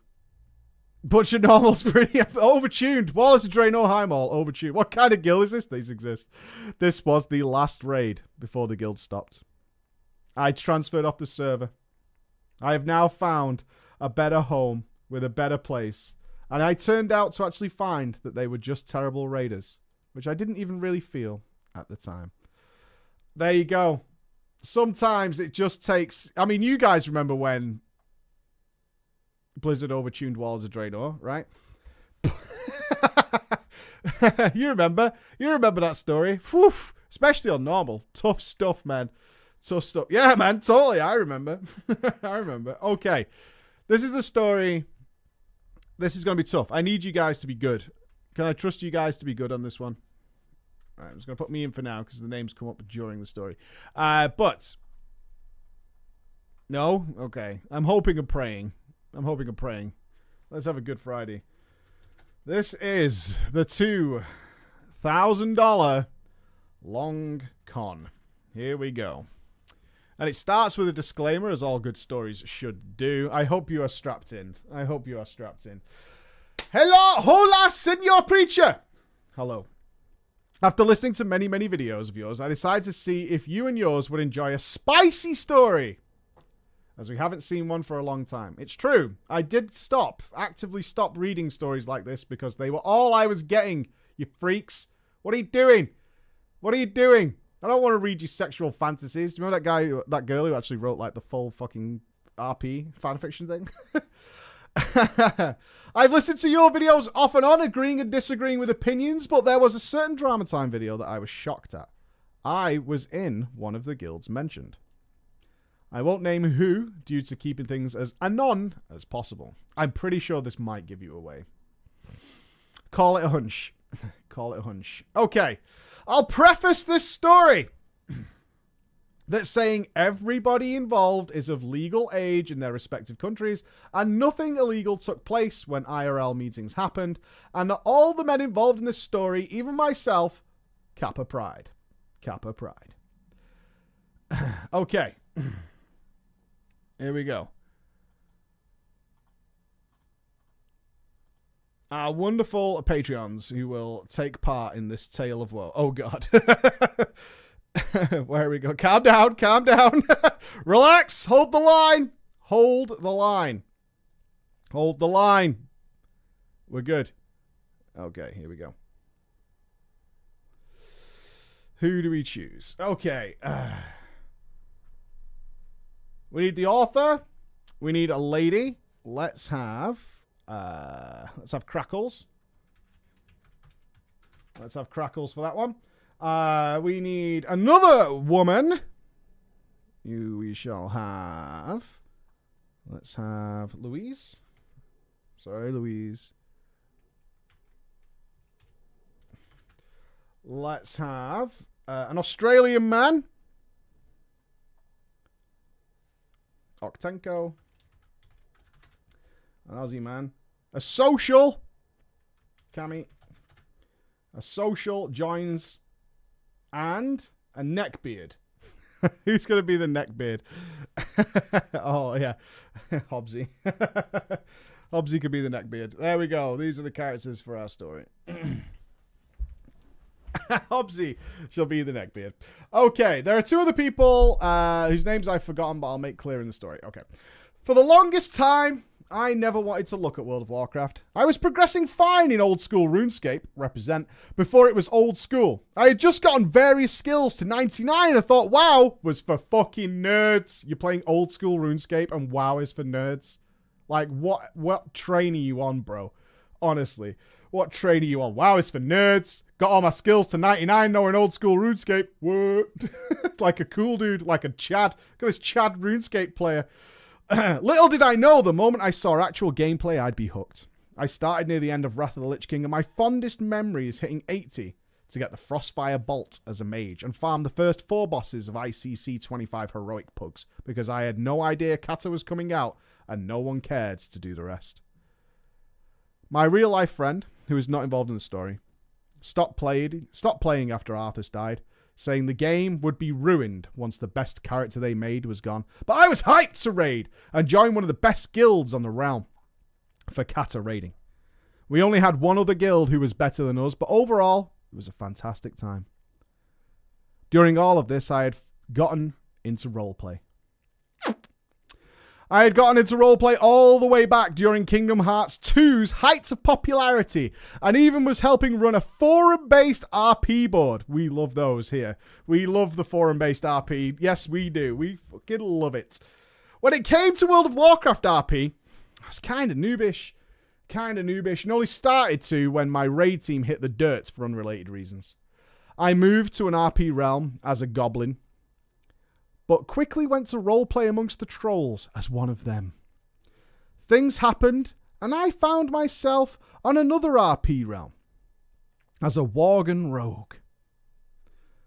The mage and the shaman I RP'd before were cringe to me now. Now I had found my true calling as the Worgen rogue. Once I was there, I met a Worgen warrior by the name, let me make sure I'm getting these right. A Worgen warrior by the name of Louise. It was a male Worgen model, but I quickly found out IRL, it was a woman. And she was into some dark things. Not illegal dark, before you go crazy. Not illegal dark. More like gothic, horror themes. Her character was written out to be a huge, hulking Worgen. Born and experimented on when Shadowfang Keep was about the Worgen and not the undead there. Her story was tragic, and to me, very touching. I got to speaking with her a lot, and we became close friends. Our RP was fine. My Worgen was made to be a trickster of sorts and cause trouble, but for fun, not to be a meanie. Her wolfman had taken a liking to mine. And generally, I knew exactly what was coming. At least I think I did. ERP is commonplace in the RP world, and I admit with zero shame, I had my fair experience of the ERP. What happened was I asked to join the guild they were in, and an in-character level which I accepted and continued on. There, I met Ogtenko, a Worgen hunter, Cammy, the Aussie officer, and Hobbsy, who's the other woman. Hobbsy could be the woman. Oh no, Hobbsy, the Worgen neckbeard mage, and then we can have Crackles, there we go, the other woman. And the other two people who don't care, but we'll call them Thing 1 and Thing 2. That's what we'll call them. The other two people who don't matter are Thing 1 and Thing 2. Overall, it was a pleasant time. The story we had in the guild was we were a bunch of Worgen, keeping clear of the Horde and Alliance and doing whatever we wanted, whenever we wanted. Rogues, rascals, rapscallions. Octenko and I started spending a lot of time together, even on games outside of WoW, such as co-op Dark Souls, and he thought it was adorable to hear my baby's first Dark Souls rage. Thing 1 and Thing 2 were also involved, but they were their own couple and spent a lot of time together in private, which I thought was pretty nice. I had only seen pretty abusive WoW couples before, so it was good. As time goes on, Crackles was getting more and more weird with me. He had joined Aspen and I doing things, but I mostly ignored him, as I started to get a man crush on Hobbsy. Oh yeah. One day, while I was at work, I worked 12-hour shifts. He was pinging me on Skype over and over again when I was on break. I read up and I can only describe the conversation as him trying to assert dominance. I'm going to assert dominance via text message. I'm just going to spam until I assert dominance. I use assert dominance over me in the circle of friendship. He had known Octenku longer and had more claim to his dick, he said. I mean, what does that even mean? I have known him longer. Ergo, I have way more claim on that dick. Way more claim on that dick. Oh, no. I've claimed it. Like, time wins, dude. The clock is ticking on this one. I got this. Oh, so everything was being made clear to me. My reply after reading this long, strange list of messages was, lol, okay. I'm going back to work. I was coming up on my 4 days off rotation for work and had many plans to roleplay, do some pug content to keep raiding as a super casual. Oh, was I very mistaken to think this would be a nice week. So very, very mistaken. The first night. The very, very first night. Hobbsy had tried moving the dominance to roleplay. Going as far as to make illusions that he was now sexually dominating me in-game while we were stood next to each other. I was starting to get annoyed. None of it made sense in RP terms. That's the problem. I get what you're trying to do, But your storyline, garbage, right? Your storyline's full of holes for a start. Your grammar is poor, right? I'm not immersed in any way, shape, or form. And this is just despicable. It's not that I'm uncomfortable with it, but you're doing it wrong. That's the problem. Annoying, right? Louise and Crackles both said something in character and out of character as to who was going to friends and what we were going to do when I got home at 7 a.m. from work. The next few days were so-so. We decided, look, let's have a guild RP night. And it went as well as it could be expected.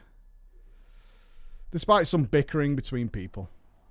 The last night was the worst. I could barely get anything done without Crackles constantly pestering me to help him do X, farm Y, come and fuck ERP style with him in Goldshire. And during this time, I was only starting to learn what a furry was and what it meant. I was coming into my own. I was learning more things about gay community, all the extra stuff that goes on. I was a sheltered guy in my family. And I was only 22 at the time, and I knew next to nothing. I've got no experience. I'll be honest, I didn't see much of an issue, as I was pretty open to give everything a try, as long as it wasn't illegal or fall under what I would consider gross. Everyone in the guild was a furry. They just assumed I was one as well because I was playing a Worgen. They found it strange that I didn't know what it was. Accidentally joined a furry RP guild. Big day. Big fun. Yes. Great success. When you suddenly turn around in the club and you're like, oh, okay, I get it now. Okay, this makes sense. Okay. Okay.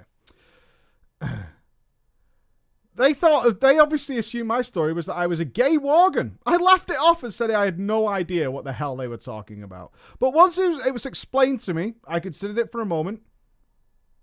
I was pretty chill with it, actually. Nothing seemed really wrong. Okay, sure. Thing 1 and Thing 2 took me aside one night and asked me some pretty intimate questions about myself to build my backstory.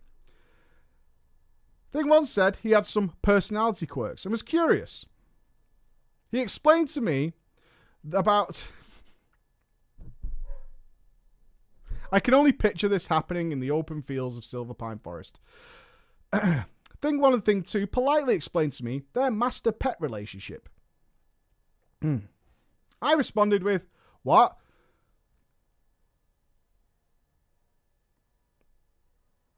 What? So they gave me a polite full rundown on what it meant. And I mean a full rundown. Even to 2 being actually in a collar while he played, symbolizing his ownership to Thing 1. Time to play WoW, lads. Collars on. Collars on. Alex makes us do that as raid leader. It's true. Yeah, I know. I didn't want to... This is how I'm bringing this out. But my raid leader, Alex, from Fat Boss TV, he makes us all put collars on. We have to send a picture every time we raid, just to make sure. It's true. He really does. Symbolize. I heard over Skype Thing 1 being upset when the collar had to be taken off some point. I hadn't said anything because I thought it was some sort of inside joke. Thing 1 is... Imagine wearing a collar during WoW. No, really.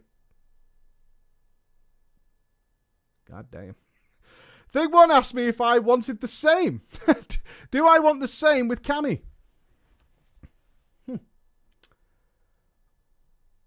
I didn't know what to say. I don't know. I don't know. Knowing what relationship with her didn't bother me, though. I'm still an open-minded person, and they both seemed very happy together and loved each other. However, I later found out that the rest of the guys were all into the same thing as well. I feared I had gotten into something weird. I love this line. Ha! Am I into something weird here? I feel like... I feared I had gotten into some weird kink RP circle, and I was worried about it. I actually worried that my guild was nothing but ERP Avenue from here on in. Oddly, it never really was, but once Thing 1 and 2 told me the others were in, and I was now one of the in-the-know people, things started to escalate. Now he'd been absorbed into the crew. Kinky subjects were now talked about, And I joined in. Why not? Never had a place to explore that stuff before. Stuff stopped when anyone expressed being uncomfortable, so I was feeling safe. We would talk about fantasies. I felt no one would take it the wrong way. Wrong. Now, how did you overstep the mark with these guys? Like, what the fuck did you say? What the fuck? Because it doesn't tell us. It doesn't tell us in the story what you said, right? But how did you go too far with these guys? Because it must have got really weird. It must have got weird. It must have gone completely weird. Oh, well, you know, I thought about this once. Cammy and I had gotten closer and closer. More on my end. The feelings grew and grew. But Cammy was still being a bro during that time. Crackles was not happy at all and kept whining and complaining and outright trying to make me seem like a bad person. Most of the time he was ignored, but the one time it stuck. It stuck. What he had done was irritated me so much I blew up on literally everyone, saying they had not done a damn thing to keep his weird and predatory behaviour in check. Naturally, they were all upset at me, saying I shouldn't be accusing others that weren't involved. Things, of course, settled down, nothing to do with them, and I continued my work IRL and balanced everything else on thin ice. A small rift had actually been formed between Cammy and I. Octenko was starting to do some shady things that to this day I don't have exact details of, but he just always seemed to be around. When things got really, really weird, he was there. In-character jealousy was forming over who was fucking who and nothing else. ERP was starting to become the rift between people, and I was spending more time doing PvE and playing Dark Souls to stay away from it. As with the other hints of something bigger, this too calmed down, and everyone was laughing again as it smoothed over, and I breathed a sigh of relief. Months later, Cammy and I were talking about meeting IRL. He was in Southern California and myself in Texas. I had a very high-paying job and bringing in good dollar, so I said I'd foot the bill, wanting just us to spend time together, and I'd ask him to be my boyfriend. Now, Octenko was less than thrilled. Crying about this. Literally crying in Skype. That he couldn't meet Cammy. Because he knew him longer. He could drive to the meeting. He didn't need it to be flown. I could be there too. I said, no, I don't have room in my apartment for another. And I don't have room for another person, as already Cammy's IRL friend was coming to chill for the day or two, which was fine with me, as long as he wasn't in the way. Eventually, we all agreed to spend days in my apartment, and we'd get booze, games, and have a grand old time. Little did I know, ladies and gentlemen, that this would be the week that to this day is the worst thing that has ever happened to me. The first day was great. I got off work. I met Cammy and the other guy at my apartment. Oh, no, he did. Sorry. Crackles and the other guy at my apartment. And we went to pick up Cammy at the airport. Everyone was happy to see each other. And I must admit, seeing Cammy for the first time had my heart fluttering. First night, we get drunk as hell. I had never, ever been drunk. 22 and never had a beer? Bruh. Really? Oh, well, 21 in the US, I guess, right? Yeah, 21 for you guys? Even in Texas? I mean, Texas, you should be younger, right? But is that true? Yeah, America, though. Yeah, 21. Bummer. I had never been drunk and only remember speaking with a homeless man and falling asleep in Taco Bell after we'd been to the club. It's a good night. Second day, we go to the movies and stuff is still fine. We get drunk at home. And that's when things got to the second worst it would be for the night. Cammy had been spending the entire time... You're not going to believe this. Oh, Crackles, sorry. Crackles had been spending the entire time disobeying the house rules. Yeah. Now, the house rules. 1. Do not touch the air conditioning. For real, bro. Do not touch my air conditioning. You leave it the fuck alone. Do not turn on too many lights. That's too vague. I need a number. I need a hard number to work off there. You can't just be like, too many lights. How many is too many? I don't know. I might accidentally break that rule. I'm sorry. Don't get too loud. How loud is too loud? How loud is too loud? He broke all 3 of these rules. He did. He took all 3 of these rules. He even threw something at me. Okay, I mean, that's an obvious one. Under the guise of, bants, but it landed square in my eye and it hurt for a week. All of this was done while I was drunk, and it made me hate him more and more. During this time, I'm sorry to tell your audience, I got sloppy drunk. I was spilling my feelings left and right. I fell asleep, and I woke up to a completely empty apartment. No one was there.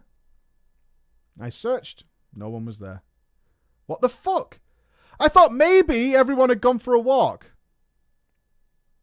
But as I looked around the apartment, I heard muttering outside my door and listened in. It opened, and they were all stood there. And they seemed very shocked that I was stood behind the door, listening to them. And instantly they accused me of eavesdropping and spying, and said they had all had enough of me. Had enough of what, I asked?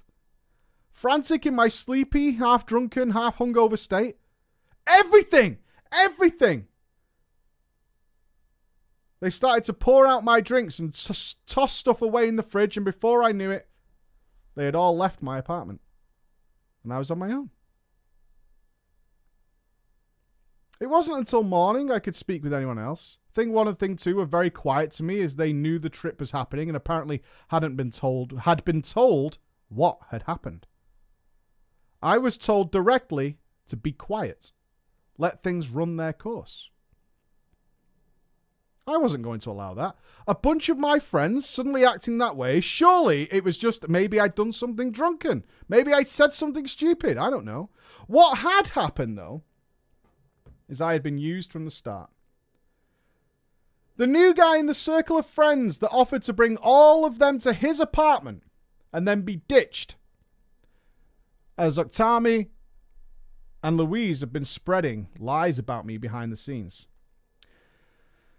They had told the guys coming to my apartment that the trip was to be an orgy.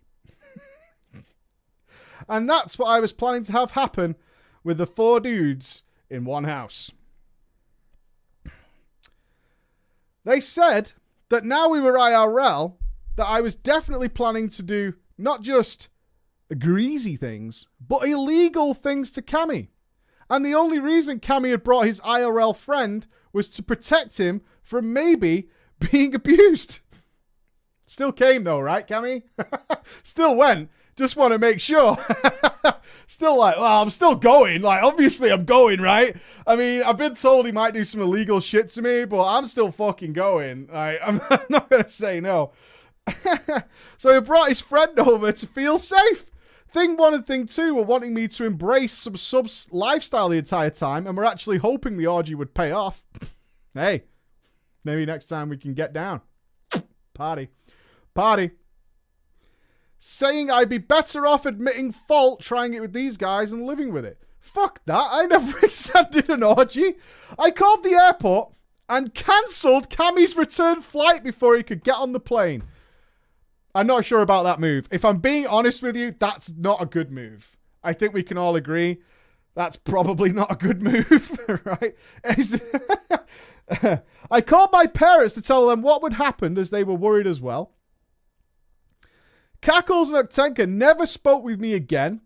They thought that I was some immature child that was planning to dress up and try and fucking rob their best friends within the guild in my furry costume.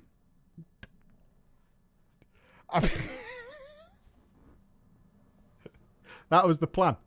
So what's going to happen is, like, let me break this down for you, right? Ocean's 13 style, right? Let's get this together. So what we're going to do, this is the game plan. As far as I can tell, based on the story, this is the game plan. He invites these people to his apartment. Then when they're there, gets them drunk, right? Relaxed, you know, lowers their inhibitions. Orgy ensues, classic. Everybody knows that's going to take place. When they're sleeping, dresses up as a wolf. And in that time, proceeds to rob them and, I don't know, have his way with the motley crew. I believe that was the plan. Although, of course, it was never the plan at all. But they believed that to be the plan. They believed that to be the plan. Yeah. Praise Jeebus. Praise Jeebus indeed. After learning what they suspected was going to happen, I was quickly cut from all their lives. I was gone. Louise pinned most of the blame on Cammy, saying he was going off on what he'd said and why he believed this stuff. For a time, I believed him, and we tried to keep RPing, despite they didn't like me IRL, in-game. Despite not liking each other IRL, in-game our RP stories were still continuing.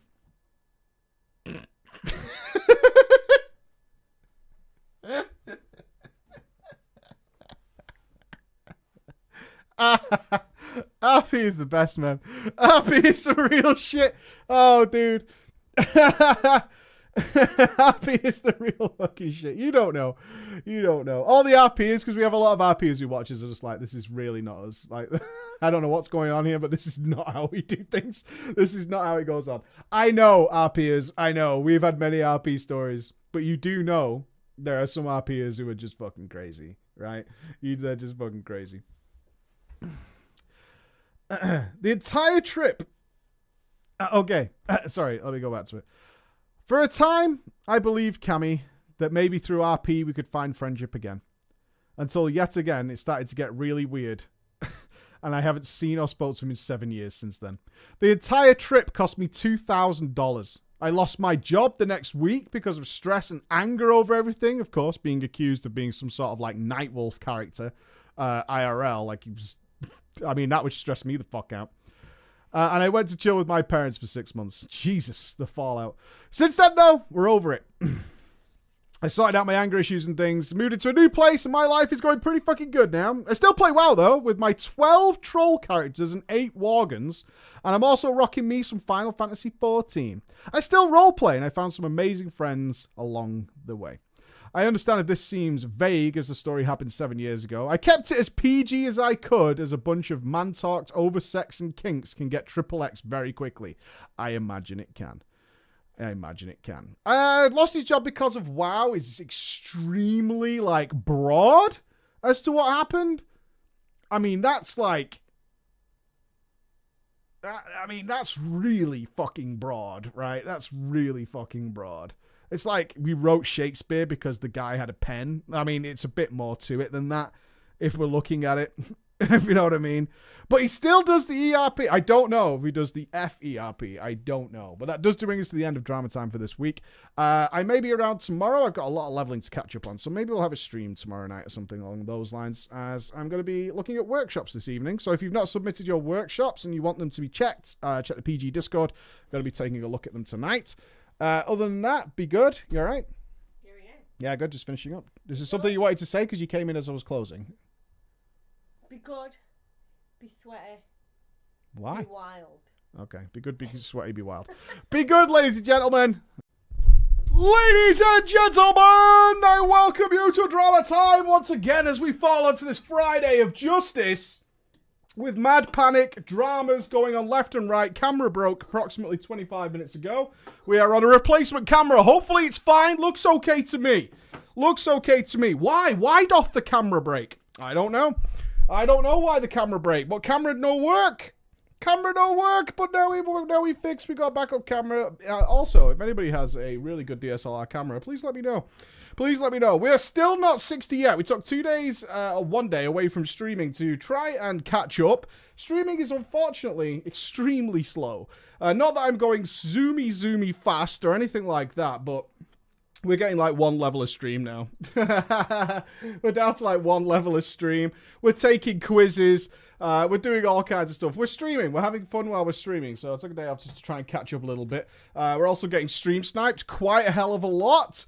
Why is it that all those streamers dungeon farmed? They ruined their classic experience. I don't get it. I don't understand. Why did they do that? Because they spoiled it. It's because they would be physically unable to play.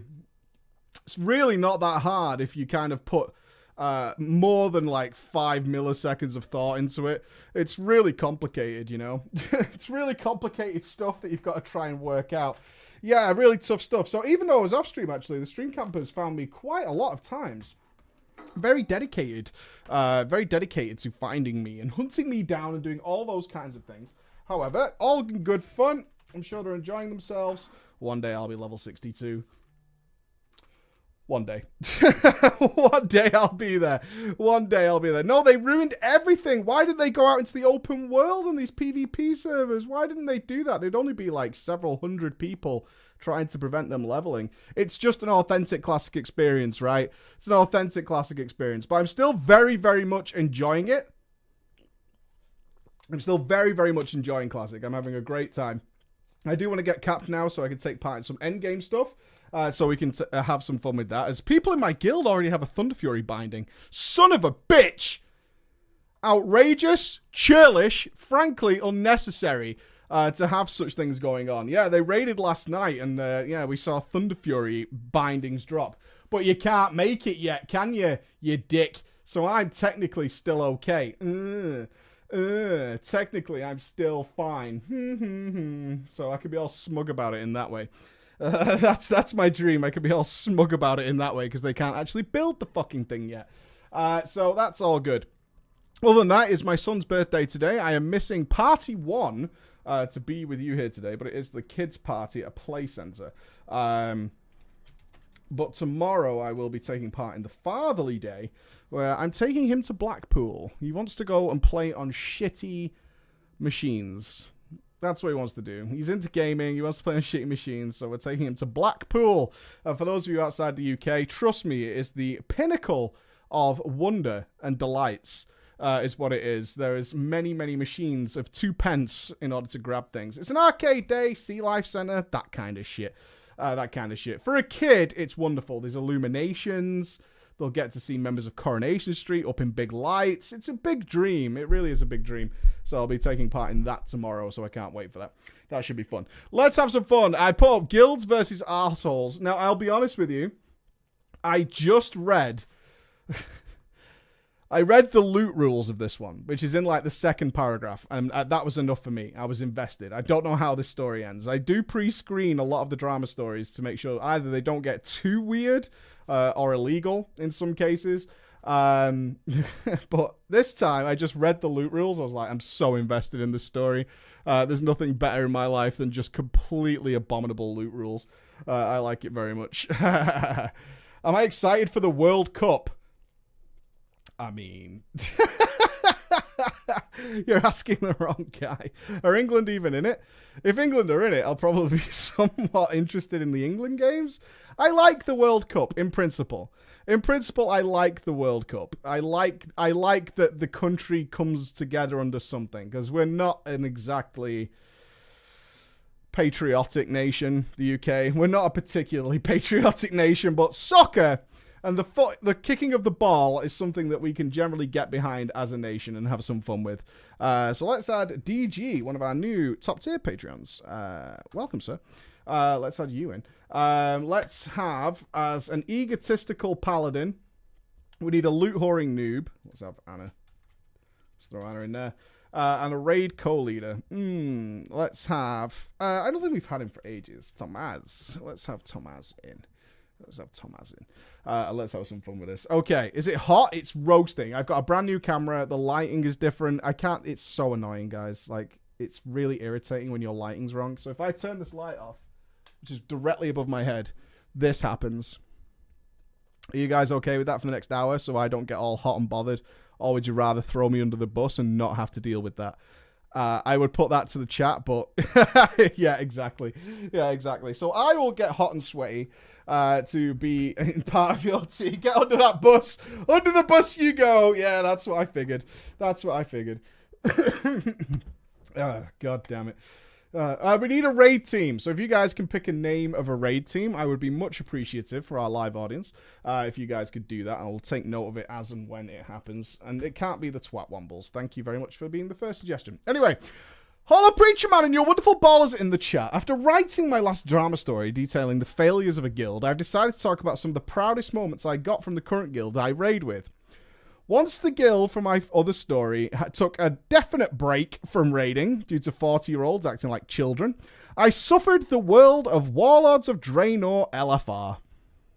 As so many people do. The raid guild stops, which is happening all over the place right now in BFA.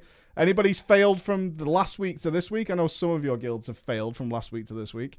Where I decided I would do all the LFR wings.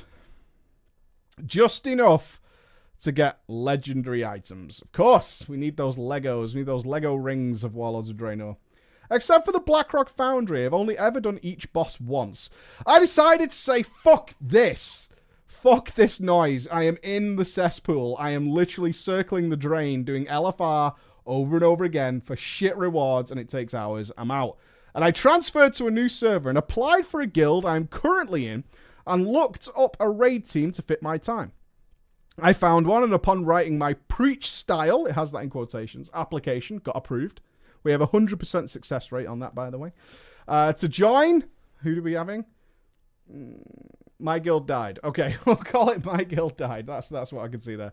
Upon doing my due diligence, I looked up their progression on logs and saw that they had just moved on to Heroic and killed Gruul. So only once. Only once. So naturally, I assumed I would come in on a normal farm. I wasn't too worried. Just normal farm. Well, fuck me. I got invited for my very first raid. I had everything ready, only to hear one of the 3 leaders ask, have you set it to Heroic? And Tomaz responded, of course. To which my sphincter clenched. Aww. He's nervous about Heroic. Aw, it's fine. You'll be fine. You'll be fine. He's nervous about Heroic. Aw, that's awesome. I have never felt so nervous about a raid like this before. The only thing comparable was Mogashan Vaults, and I have to say it was amazing. I was trying so hard. I focused on mechanics. I remembered that they only had the same amount of fingers as I had. Yes, good advice. Advice that was given to me when I moved up in the world. They only have the same amount of fingers as you. That night, I was ready to not get loot. I'm a trial after all. As I understood the loot system, we're doing progression tonight. But this can't be right. I got a neck and even some tear. That can't be right. No. The forum said that trials never get loot. That makes no sense. Why lie? Why lie to me in a drama story? Good God almighty. You got loot as a trial. Unbelievable. Absolute fucking nightmare. Personal loot. The loot system is like this, right? Are you ready? Are you ready for the best goddamn loot system I've ever heard? It's so complicated. It's insane. All right, here we go. There are 3 ranks in the guild. Raider, Member, Trial. Alright? So we have 3 ranks in the guild. All makes sense so far. Raider, Member, Trial. I'm not sure Raider, Member. Whatever. Every 8 hours of raiding you attend, you gain a new rank. So if you're a Trial and you do 8 hours of raiding, you go to Member. If you do 8 hours of raiding as a Member, you move up to Raider. That's the top rank. Okay. The guild runs 2 4-hour raid days per week with an optional 4-hour raid on a Sunday. So if you pick up the optional day, you get some more loot out of it. All right. The system in place is need over greed plus rank. Okay. Now it gets more complicated than this. So if a raider and a member need an item, then no matter the number, the raider gets it and drops to member rank for the week. Alright? So you can get demoted for taking loot. That's how they manage it. That's how you manage it. Yeah, so you get to... So you get bumped all the way up to member, but you got a piece of loot, you're back to trial again. Raid 8 more hours, you're back up to member, didn't get any loot, raid another 8 hours, up to raider, got a piece of loot, back down to member, got 2 items that raid, back down to trial. You can't go any lower than trial, and of course, only officers can go higher than raider. Now, for tier items, it goes 2-piece priority, then 4-piece priority, then everything else, which is pretty standard. Now, that's a lot of shit to take into account to get yourself a pair of boots. That's what I think, anyway. Missing a raid without warning, no punishment. Flex coming in strong, boys. Coming in strongs. However, If you miss 2 of the mandatory raids in a week, then you drop a rank. Okay? So you could get busted down to private real snappy. If you miss multiple but have good reason or prior warning, then there's no warning at all. All right? I doubt very much. Good question in the chat. I doubt very, very much officers can be affected by this system at all. I doubt any system this complicated is to scam people. Okay? It's really that easy. If you come across a loot system that is overly complex, it's to fuck people over. There's no other reason. There's really no other reason. There's no other reason that you would ever come up with a system this complex to manage items unless you were trying to benefit out of it. Honestly, I loved this loot system, but I hate the fact we lost Master Looter. Understandable. This is the loot system we all agree on when we join. We all shake hands, okay? Our raid team was an average of 21 people a night, and back in Mr. Pandaria, it was a 25-man heroic team. Even some of our guildies were great then, with one example being a tank when he saw want to sell ahead of the Kurth Garrosh past Precentel for price. In trade, by another guild would grab his warrior tank and dispriest friend and post want to sell ahead of the Kurth Garrosh for free, just to fuck with the other guilds. The entire guild had held Pound Fist. Do you remember Pound Man?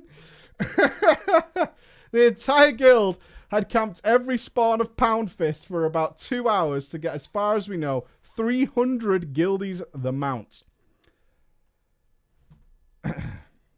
This guild is probably my favorite guild.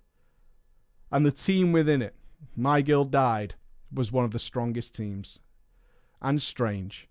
When we were progressing in Blackrock Foundry, we had a strat for the maidens, where we would all stand in one corner for the entire time to the point of being out of 90% of the bombs and just heal through all the damage. Why move when you can stand still and get hit by a bomb?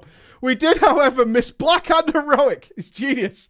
Why move when you can just stand and get blown up? It's pretty clever.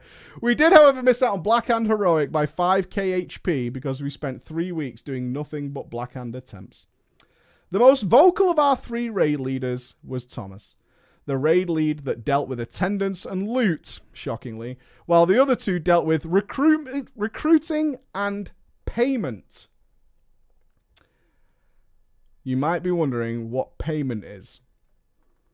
If a BOE drops and no one needs it, then our healing leader will auction it the following week and then distribute that money to everyone who was present during the drop. An equal split of the gold. So that's like 20 gold each, right? Realistically, that's it's like 20 gold each. Bollocks. It's so much effort. Oh my god. It's so much fucking effort. Fast forward then to Hellfire Citadel. And I must admit, I was a bit of a loot whore in the first weeks. I manipulated the loot system. Son of a bitch. How is it even possible with such a streamlined process? I manipulated the loot system by essentially DKP whoring. You see, the only real upgrade I could get from the bosses we had on farm was either Tear or the Gorfiend Trinket. So one night I decided to weigh my odds on boss drops.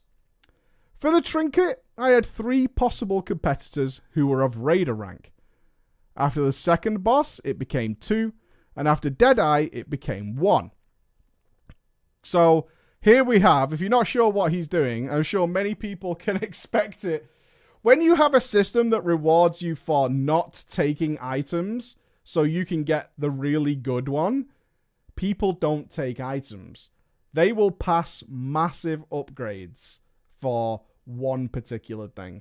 And if you're playing Classic and your guild's doing some sort of DKP bullshit, Trinket of Ephemeral Power, all that kind of dog shit, all this stuff that comes before, especially Tier, which drops like every week, that'll take a bye-bye, and you'll have people with like no Tier just skipping over it over and over again, just so they can make sure they get that wonderful item later down the line. And then you have your raid leadership forcing loot on people. which is what happened to my guild in Wrath of the Lich King. They started forcing items on people because they were clearly hoarding like a motherfucker. Gorfine fell. The trinket dropped along with the plate belt that had a socket in it. The competition rolled need for both, while I only rolled need on the trinket. Thomas had done the loot in the order it was in the window, and I got that trinket. My competition asked if I needed the belt instead. Wouldn't you mind taking the belt instead? But Thomas shot him down. He rolled need on the trinket, not the belt, so he doesn't need the belt. This trinket was the source of the first drama in my guild. Okay. Anna had joined the team 2 weeks after this event. Anna also wanted this trinket, even though it was a downgrade. He was very vocal about it. It had a higher item level than the trinkets he had. Ah, son of a bitch. Son of a bitch. He had been with the team long enough to be of member rank and was getting loot pretty regularly because of BRF normal run we did and our optional Sunday raid. Fucking nerd, always turning up to all the raids. Nerd. Fucking nerd. This time we killed Gorfine and the trinket dropped. The only two that rolled were Anna and our warrior tank, who reasoned that he needed it because crit gives me more parry and critical blocks. It's better than a loot council, right? There's nothing better than you doing progress and the tanks are taking all the DPS loot. Good stuff. Good stuff. This resulted in Anna rolling a 56. Oh, so I imagine some of you might not have encountered this, but in free reign DKP systems, it is entirely okay, at least in my experience, some guilds will have different rules, it is entirely okay to take loot that's not for your role because you have more points. It's as simple as that. So you would often find what happened, and maybe this will come to you in Classic, it was a big deal in Classic, is the tanks would be fed loot. Right? The tanks would be fed loot, and typically you have 2 tanks. So tank loot kind of just default goes to them for either the cheapest fucking price or by de facto, like a shield drops. And the other DPS warriors, for example, just don't want that shit. They're not interested. However, something big drops as for DPS, and these tanks have all this DKP because they've not had to spend shit all for any of their loot, and they've had it go straight to them, usually for free. Honestly, usually went from to free. The biggest nightmare I ever heard happening with this was a tank who took the Warglaive off all the DPS members in the Burning Crusade. For that exact reason. Like, he had all the DKP in the world and was like, yeah, I just bid everything on the Warglaive. I could tank with it. I could do whatever he wants with it. I raided with that guy on the PTR. He was like, I just took it off the DPSs because I wanted a legendary. And the guild gave it to him. There you go. So this resulted then. This resulted in Anna rolling a 56 and our raider tank rolling a 45 and the tank taking the trinket. This caused Anna to lose her fucking mind. According to her, our co-leader in charge of recruiting, who was gone for business, told her that he was a raider rank and she wanted to start backtracking her schedule to figure out if she had been missed on the upgrade on the promotion demotion system in order to be a raider rank. And since she got a higher role, she should be rewarded with the trinket, which was a downgrade, but it had a higher item level. Okay? Okay. Thomas told her, according to our attendance website, you are not raider. You are still member because you had to leave an hour early 3 weeks ago. Son of a bitch. Son of a bitch. And therefore, you're only at 7 hours of raiding. Big oof. Big oof on the loot rules. Got you. Got you, fam. And I haven't seen any changes in the spreadsheet. He then went on a rant. She went on a rant. It's better for the team if I get it because it gives more DPS for the progress. Which was ignored as our actual good DK in the raid keyed up for the first time the entire night and said, you're a noob. That trinket is a downgrade. You're a fucking noob. Shut the fuck up. Shut the fuck up. Anna said she wanted to talk to all the leaders and have this sorted out because she had been lied to and she understands why we use this system to avoid people getting gear and just leaving, as she was a raid leader and a guild master in Classic. She was 18 during this Hellfire Citadel run. She then left for a couple of months until we got to Heroic Manaroth. During the 2 months quit over this trinket. What trinket was it? Off Gorfine? Like, what the fuck even was it? Was it good? I can't remember. During the Fell Void Firebro boss kill, the Death Knight tear dropped. And due to the system, even though Thomas was technically at the trial rank, interesting enough, actually, officers do get to go to trial. I told you I didn't read the end of this. It was his 4-piece. And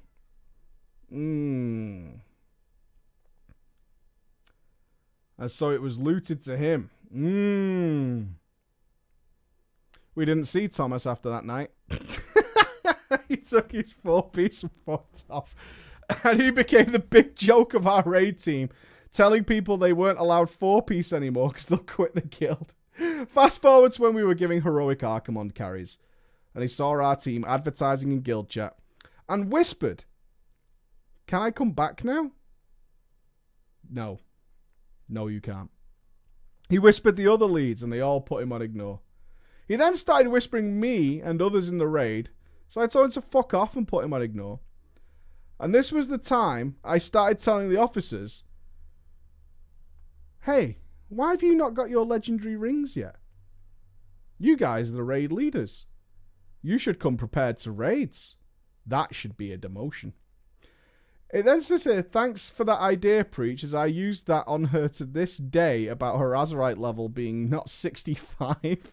Fuck you. That's not my idea. I never told anybody to do that. Piss on you. I probably did tell people to do that. Now you might be thinking that this loot system is nothing but drama. I do think that. I really do generally think that. Enter DG, the holy pally that returned to raiding from a break after our second team had broken apart because Mythic Orgorger in BRF was just too hard. We brought him in for pre-Legion farm. In one night, he was given 4-piece, BIS 2H from Tyrant, class trinket from Archimond. He was a bit loud now that he was in the Mythic team, and he was great, and he had talked to some Blizzard devs at BlizzCon. He also told us on his first raid night he had turned down a blowjob in order to attend the raid. In one raid night. Not bad. This guy has a Lamborghini in his garage. Unquestionably has a Lamborghini in his garage. Legion was different though. You see, DG was still our holy pally healer, but he was rather vocal about his own ideas of how to change the meta. Oh, God. I think he just learned the word meta. Yeah. I've learned a new word. Now I'm going to change it. He would constantly talk about suggestions, ideas to improve the raid.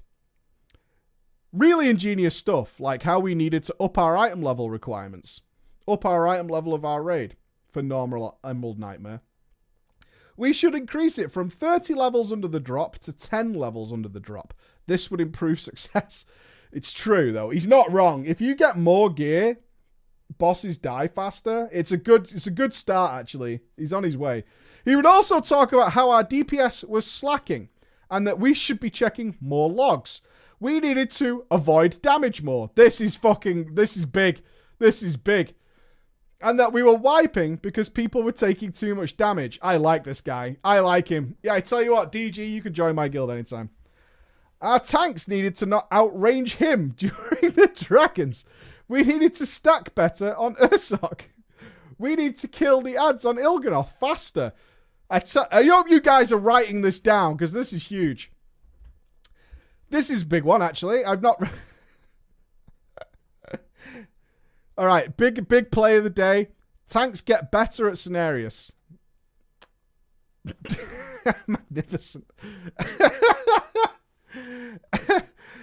Okay.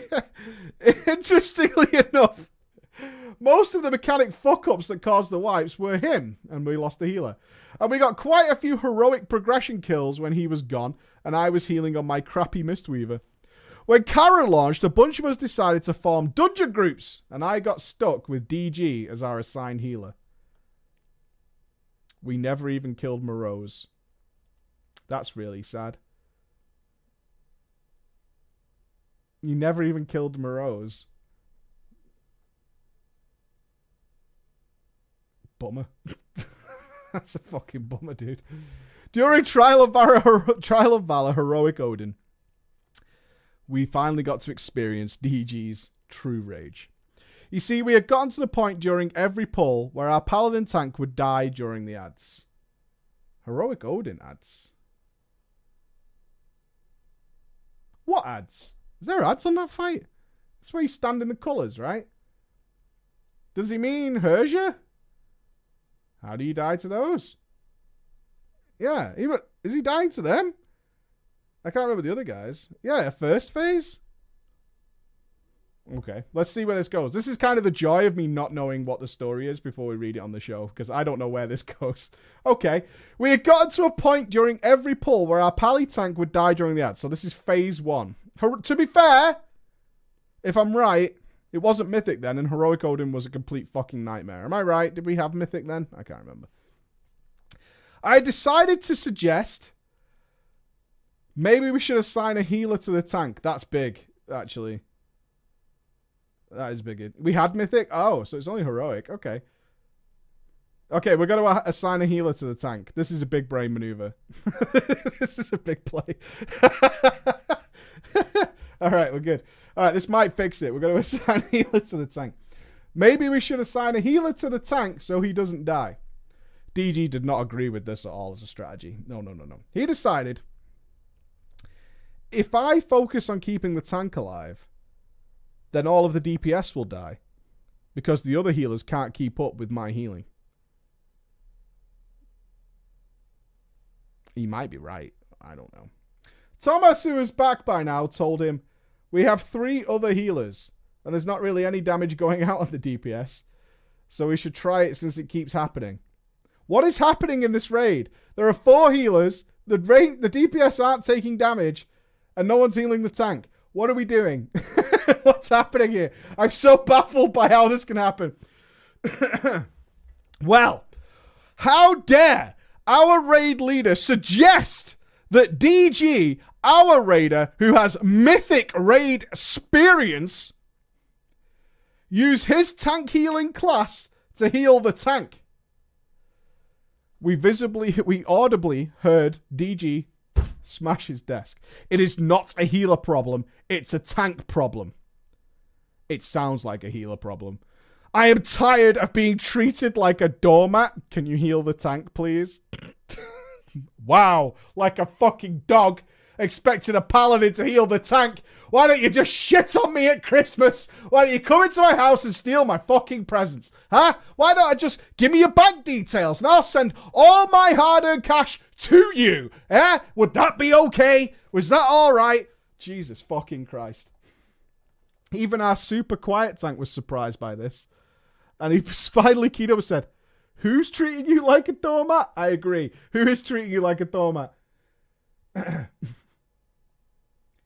He decided to play his victim card. Opened the wallet. Slammed it on the desk. Everybody has been treating me like a doormat since the Emerald Nightmare. I'm tired of it. If this is how it's going to be, then I am out. The next time somebody asks me to heal somebody, I am not going to do it. He left the group, logged out of the game and Discord. Thomas then asked me if I could go healer. And I said, yeah, already done. To nobody's surprise, we got past the choke point and we killed it. Can you heal? Yeah. Yeah, I know. I got contacted by one of the leaders that was gone for that night, and he asked what happened, so I told him. We were wiping because the tank was dying, so I suggested we assign a healer to the tank, and DG freaked out, saying he shouldn't have been treated like a doormat, and left. The response was simple. Well, DG told me it was because one of the DPS made a snide remark, but he wouldn't tell me what he said. The old something happened. Not telling you though, mate, but it definitely happened. Definitely happened that made me rage quit. Tell you what happened, mate. Some guy said something this one time and then did that thing. Can't tell you what it is though, mate. Just believe me. Just believe that it happened. Why don't you believe me? Well, I'm a liar now. I'm a liar now. No, I'm not giving examples. He came back at the beginning of Nighthold. Oh, DG returns. Fucking DG's back. They let him in. He came back at the beginning of Nighthold. And it was more cheery. He tried to be friendly with the raiders that he had pissed off. It didn't work. Why is this guy back in the guild? Now, it's important to point out that during the following weeks, a few of us were running Karazhan because gear was a neat thing and DG was not one of us. He would talk about how more of us need to get gear to make farm go faster. Top shelf thinking again from DG. He comes flying back in like he's never been gone. Big ideas, more gear, faster play. During this time, I was our raids healer. I was in our raids healer channel because I would heal sometimes. In this channel, DG was starting to shit talk every one of the DPS. Every time he had to heal them, he would claim that the DPS were fucking stupid, unable to dodge shit, and to the tanks who didn't know how to use cooldowns, and even the other healers would get crap from him. I hated DG. I really fucking hated DG. He decided to start poaching our healers. The ones he's been slagging off. I like his boldness, honestly. Right? The ego is so big that he just like, yeah, man, I'm so fucking good. I'm telling everybody else how shit they are. Now I'm going to start a new mythic team. He tried poaching our healers for, and this is in quotation marks, a mythic team my friend is putting together. He didn't notice I was in this channel until our druid healer pointed it out during Heroic Bridge Bro. Now, you would think that DG, the god amongst men, has no faults. You may also remember how during Nighthold, raid materials were pretty cheap. Where are we going with this? Interesting. I was off for a raid night for my 3-month anniversary. There was essentially a bunch of sex and watching Netflix. You actually did Netflix and chill. I thought that was a meme. Once I opened my Discord, I found what could only be described as the remnants of a thunderstorm, the likes of which has only been seen by Helen Hunt in Twister. All right. Okay. Oh, I need to do voices. What kind of voice does DG have? It's got to be confident and egotistical. And then we'll do Thomas's voice and make that work. Okay. Thomas, mate. I ain't even using flasks on farm, bro. Ain't even using them. But we want everybody to do everything they can to speed things up. Mate, flasks and food fucking cost money, mate. I ain't using that. Flasks are pretty cheap. Just give me the mats and I can make them for you. We even provide feasts. Only DPS need flasks, TBH, mate, TBH, because we have people that don't know how to play. If they would just play proper, we wouldn't even need consumables. A tank. DPS aren't the reason we keep dying to transition phases. Well, you need to learn how to tank better anyway, mate. I have checked and you is not tanking as good. So, fuck you, man. He left the raid team and took 0 healers with him to his brand new mythic team that never raided once. The power play. The fucking power play. Fuck this, I'm out, mate. Fuck this. Got a well better place to go to. I like how matter of fact this is. He left the raid team and took 0 healers with him, so his mythic raid team never worked. In BFA, I saw him twice. One was hang on, it's formatted weird. He saw a conversation. I think our guy saw a conversation. So a guildie of his says, Bwan Sandy keeps talking trash when I die. Well, stop dying then, is what our author said. And then DG went, I said, what? DG says, well, I thought we should be more mature. This is a guild, not fucking trade chat. So he must have let him back in the guild. You guys let him back in the guild in BFA. The fuck is wrong with you people? You let this guy back in twice? Oh my God. The author responded, well, if it was trade chat, I would be passive-aggressive about your holier-than-thou attitude about a joke. The second time I had a conversation with him was when I was talking to a guildie about the boss in Shrine not being that hard. In that conversation, I said, honestly, if people can interrupt and the tank can kite, you're good to go. The guildie said, well, I've heard it's a bit overtuned. DG, it is overtuned unless you've got a group of like 330s or some fucking well-sick players. Well, what item level should I have for Shrine Mythic? Like 325, 335, 340, something like that. To which I said, I just pugged it with some 310s. It's really not that big of a deal. Ah, mate, you must have been fucking carried in there, mate. You as well carried, because you is shit. No, we even had melee. I'm a Windwalker. Honestly, if anyone needs 330 for Mythic Dungeons, they're the same guys that'll require 355 for normal old deer, probably. And I've looked him up since then. And I'm sorry to tell you, and I'm sorry to tell your chat, DG appears to have quit the game not long after that conversation.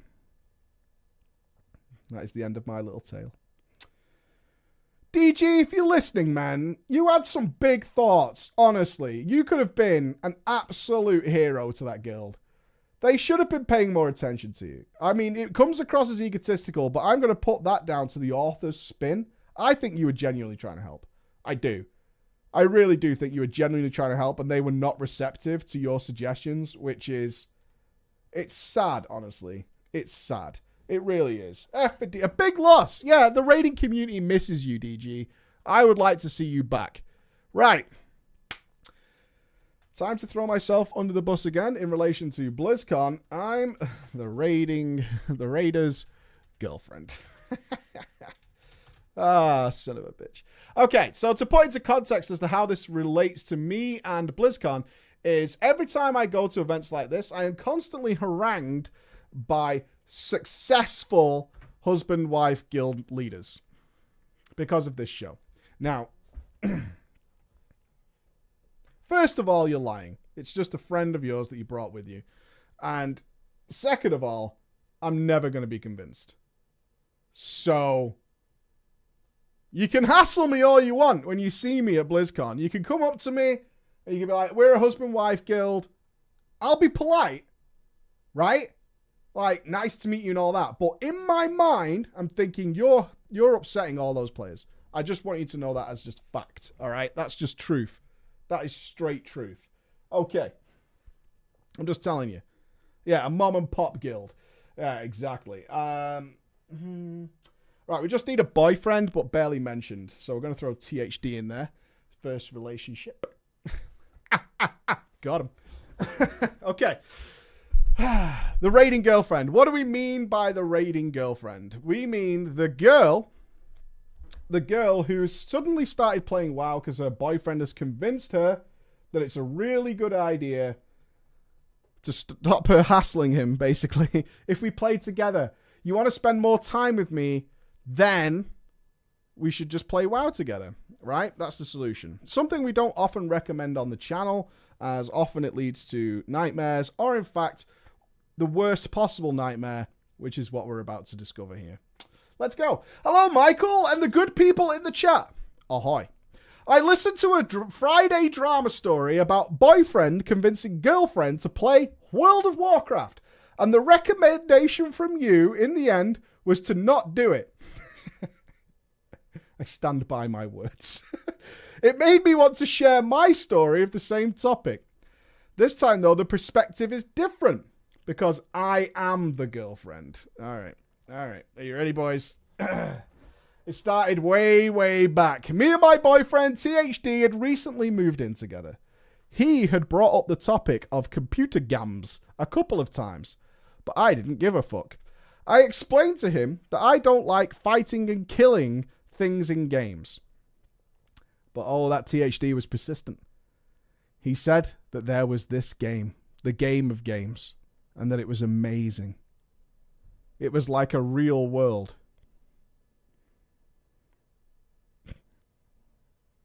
I don't think so. You could do whatever you wanted in it. There were professions and whatnot. And if I chose to, I could walk around all day and just do skinning and crafting bags for people. And I could level without having to kill a thing. You lying motherfucker, THD. I like that she seems like she's okay with skinning dead creatures, but actually killing them and doing the crime, that's not on. Tearing their skin off afterwards, that's fine. That's okay. But actually killing them, that's a negative. I yielded to this solid argument. He bought me a copy of WoW. On the character creation, any guesses? On the character creation screen, I had more things to learn about the game. At first, I wanted to create an alliance character since they looked more pretty. THD explained that we really should play Horde, since the alliance had only boring quests about saving kittens from trees and such. 10 out of 10. 10 out of 10 reasoning. No, if you choose alliance, you true. Big true. Big true, all right? We got some truers in the chat. Sounded reasonable to me. I didn't want to play a boring game, so I made myself a troll priest. Been there, done that. THD made a rogue. Oh, Rouge. We are playing classic again. A Rouge, and off we went. It turned out, there was a lot more killing mobs and less crafting than promised. Unbelievable. But actually, I didn't mind. I found myself quite enjoying the game. We played on. And eventually we capped. We even found ourselves a nice, friendly guild along the way. It was quite a small guild. They weren't raiding at the time, but we were running dungeons with them, having a grand old time. Eventually, the GM started recruiting people for what he was making a core raid team. Me and THD entered a raid for the first time. We wiped half the night on the first boss before we killed it, and kept on wiping on the second boss. No, I don't know what time setting this is. This was not looking to be a smooth experience. We tried to schedule more raids as the solution, but there were rarely enough people online, so most of our raids were cancelled. Out of the blue, one day I was whispered by the GM of a guild called Limit, one of the high-end raiding guilds on the server. He asked if I could have a chat with him on comms. Curious, I joined. He was there along with a couple of his officers. Hello, I said. Mate, you're a girl! Girl! He said. And this is another thing I've learned, Preacher, about this game of World of Warcraft. This is the standard greeting when you are talking with a woman in WoW. Even I do it now. No, it's not. What the fuck? Where? Where is that the standard greeting? Is this a normal mode guild or what? The fuck, man? Where is that the standard greeting? Oh my fucking god. Pics! We've got a picture thing on Discord, mate, where all the guildies share pictures. They better be a fucking Photoshop quality. You got any Instagram filters on your pictures? Why is your wall all bent behind you? Thin waist, though. Like it. Like it, mate. Make sure you post pics. I don't know where I went with that. He proceeded to present me with an opportunity. Their guild still had a few members that needed drops from low-end raids. Interesting. But most of their guild couldn't be asked to do that content anymore, so they wanted us to make up the numbers. Oh, this is like when those top-end guilds, like Limit, needed all that Residium. So they basically took everybody from, like, Twitch and had them raid for them and trade everything. Method did it too. This is like that. That's like this. We're going to get scrubs to run us through the content. It's a good play. It's 10 out of 10 maneuvers. I like it. He said it was like a guild merge without the guild merge. I'm sold. It sounded great. What we should have suspected all the time, but we were too noob to realize, is that they were also looking to poach. Anyway, I wanted them purples. I wanted them shiny items. So we'd probably have gone, even if we knew what we were getting into. We did our first boost run, and the raid collaboration worked well. Loot started to slowly trickle down into our crew. Their GM raid leader was from Sheffield, And I'm a sucker for that accent.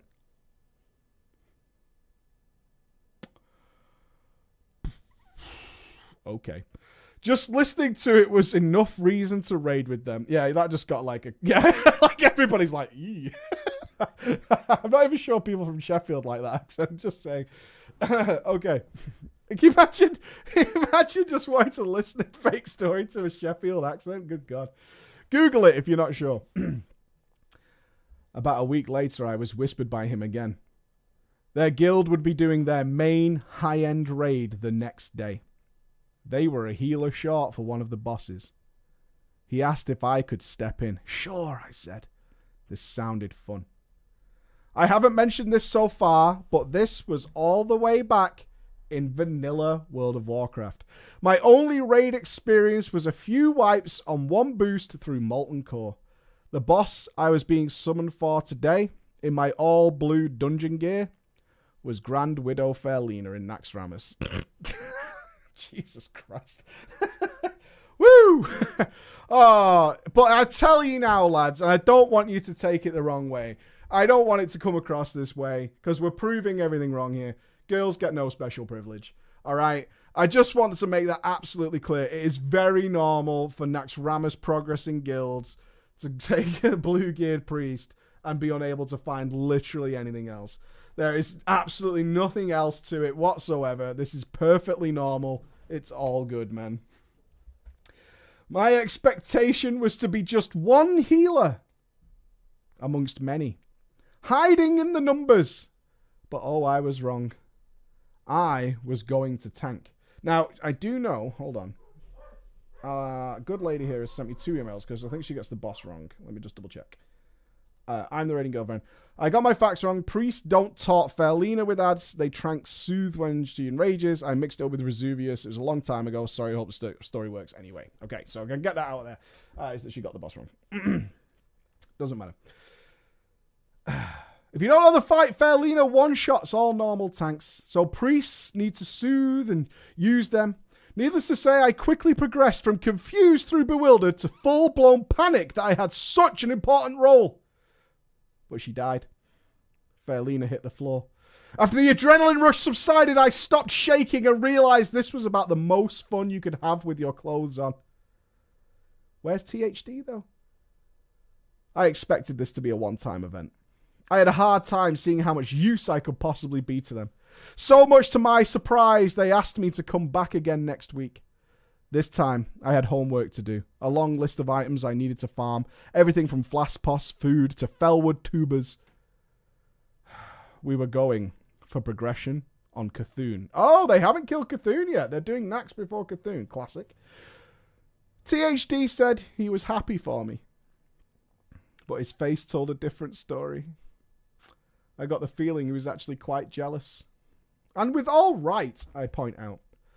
I was actually, looking back on it, a bit of a pain in the ass. I would constantly tell THD how cool it was that I was raiding Naxxramas. Oh my God. Pepe hands indeed.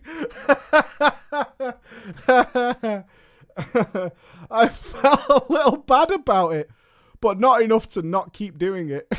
Oh my God. It wasn't like I was going to abandon him or anything.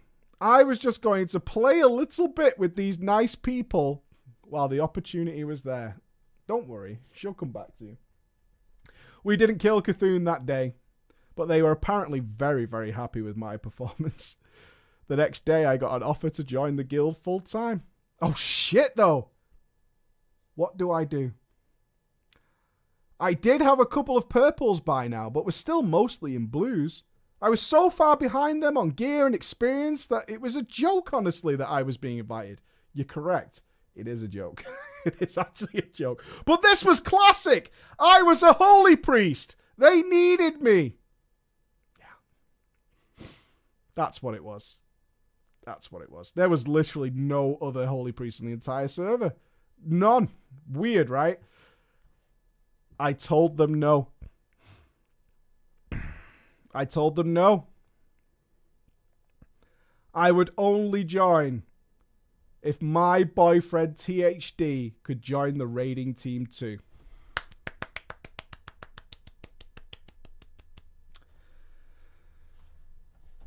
This caused some headaches. This caused some headaches. They wanted a priest. They didn't need a shit-geared rogue. They had loads of rogues. They compromised. A compromise. A bargain shall be struck, ladies and gentlemen. A shake of the hands. We'll get it there. They said if he geared up on the molten core runs that their guild did every now and again, they would reevaluate his DPS in the future. How political. I said that sounds reasonable and that I would join them when that happened. Oh, so she didn't join. Oh, plot twist. She didn't join until that would happen.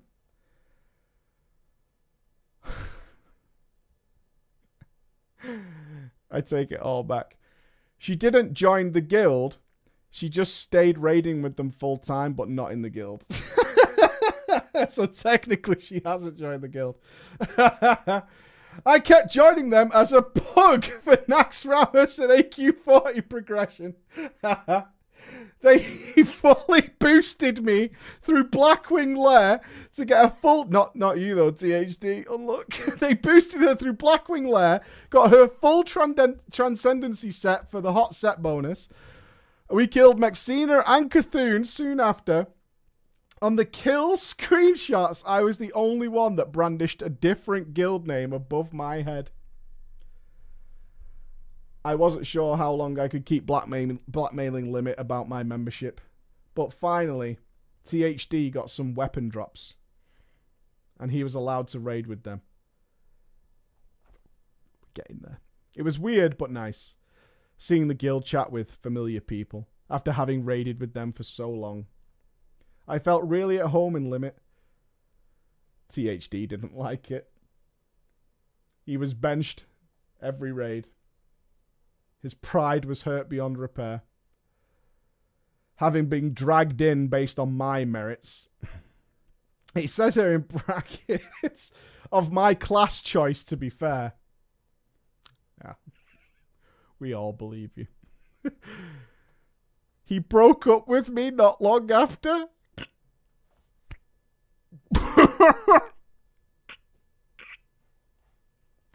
He just peaced out. We shouldn't laugh. We're terrible people. You're all terrible people. You're all bad.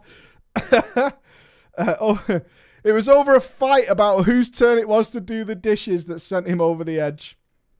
You should do the dishes. She's busy raiding. Nax Ramos. What are you raiding? The bench? Okay. Do the dishes. Go on. Hop on. Oh well. Some things don't work out. The guild was slowly progressing through Nax Ramos. And I was slowly progressing through university. But one day I noticed one of my classmates, Max, wearing a t-shirt saying more dots on the front, stop dots on the back, with a wide chest. Glad to have found a fellow WoW player, I got to talking to him.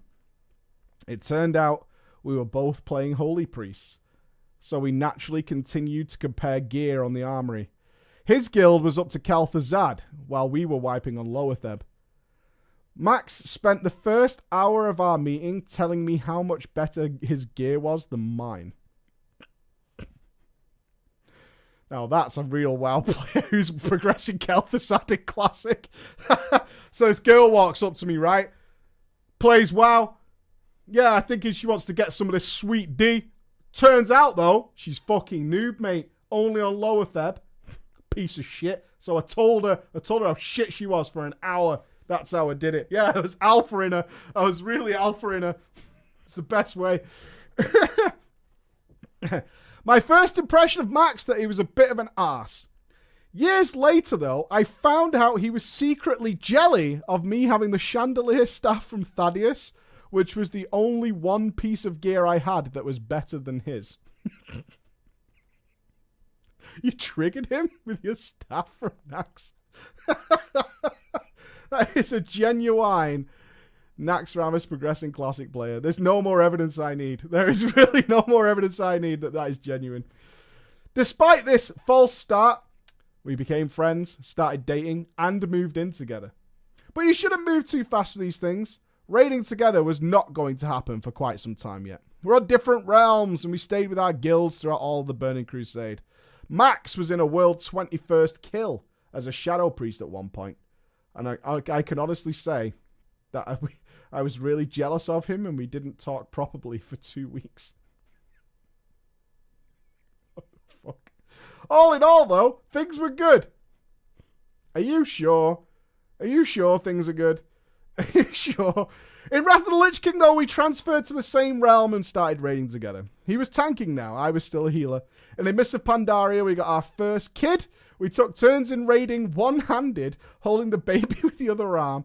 We got our second kid in Warlords of Draenor and tried to stick to social guilds, where it was okay to suddenly AFK to check on a crying child. We still play today, and our son has a hunter level 18. I'm very proud. I know this isn't on par with the gory drama stories. We don't do gore that normally go on the channel, but I wanted to share it anyway. If you have a non-insane girlfriend or boyfriend, it's not that bad to invite them to the game.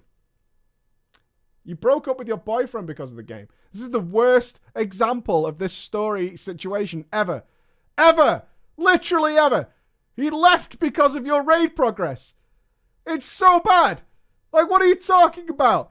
It's so... He invited you to the game and it caused the breakup as far as I can see it, right? Poor THD there was like, oh, you should come and play WoW. We'll play together, we'll have fun. And he left! He left!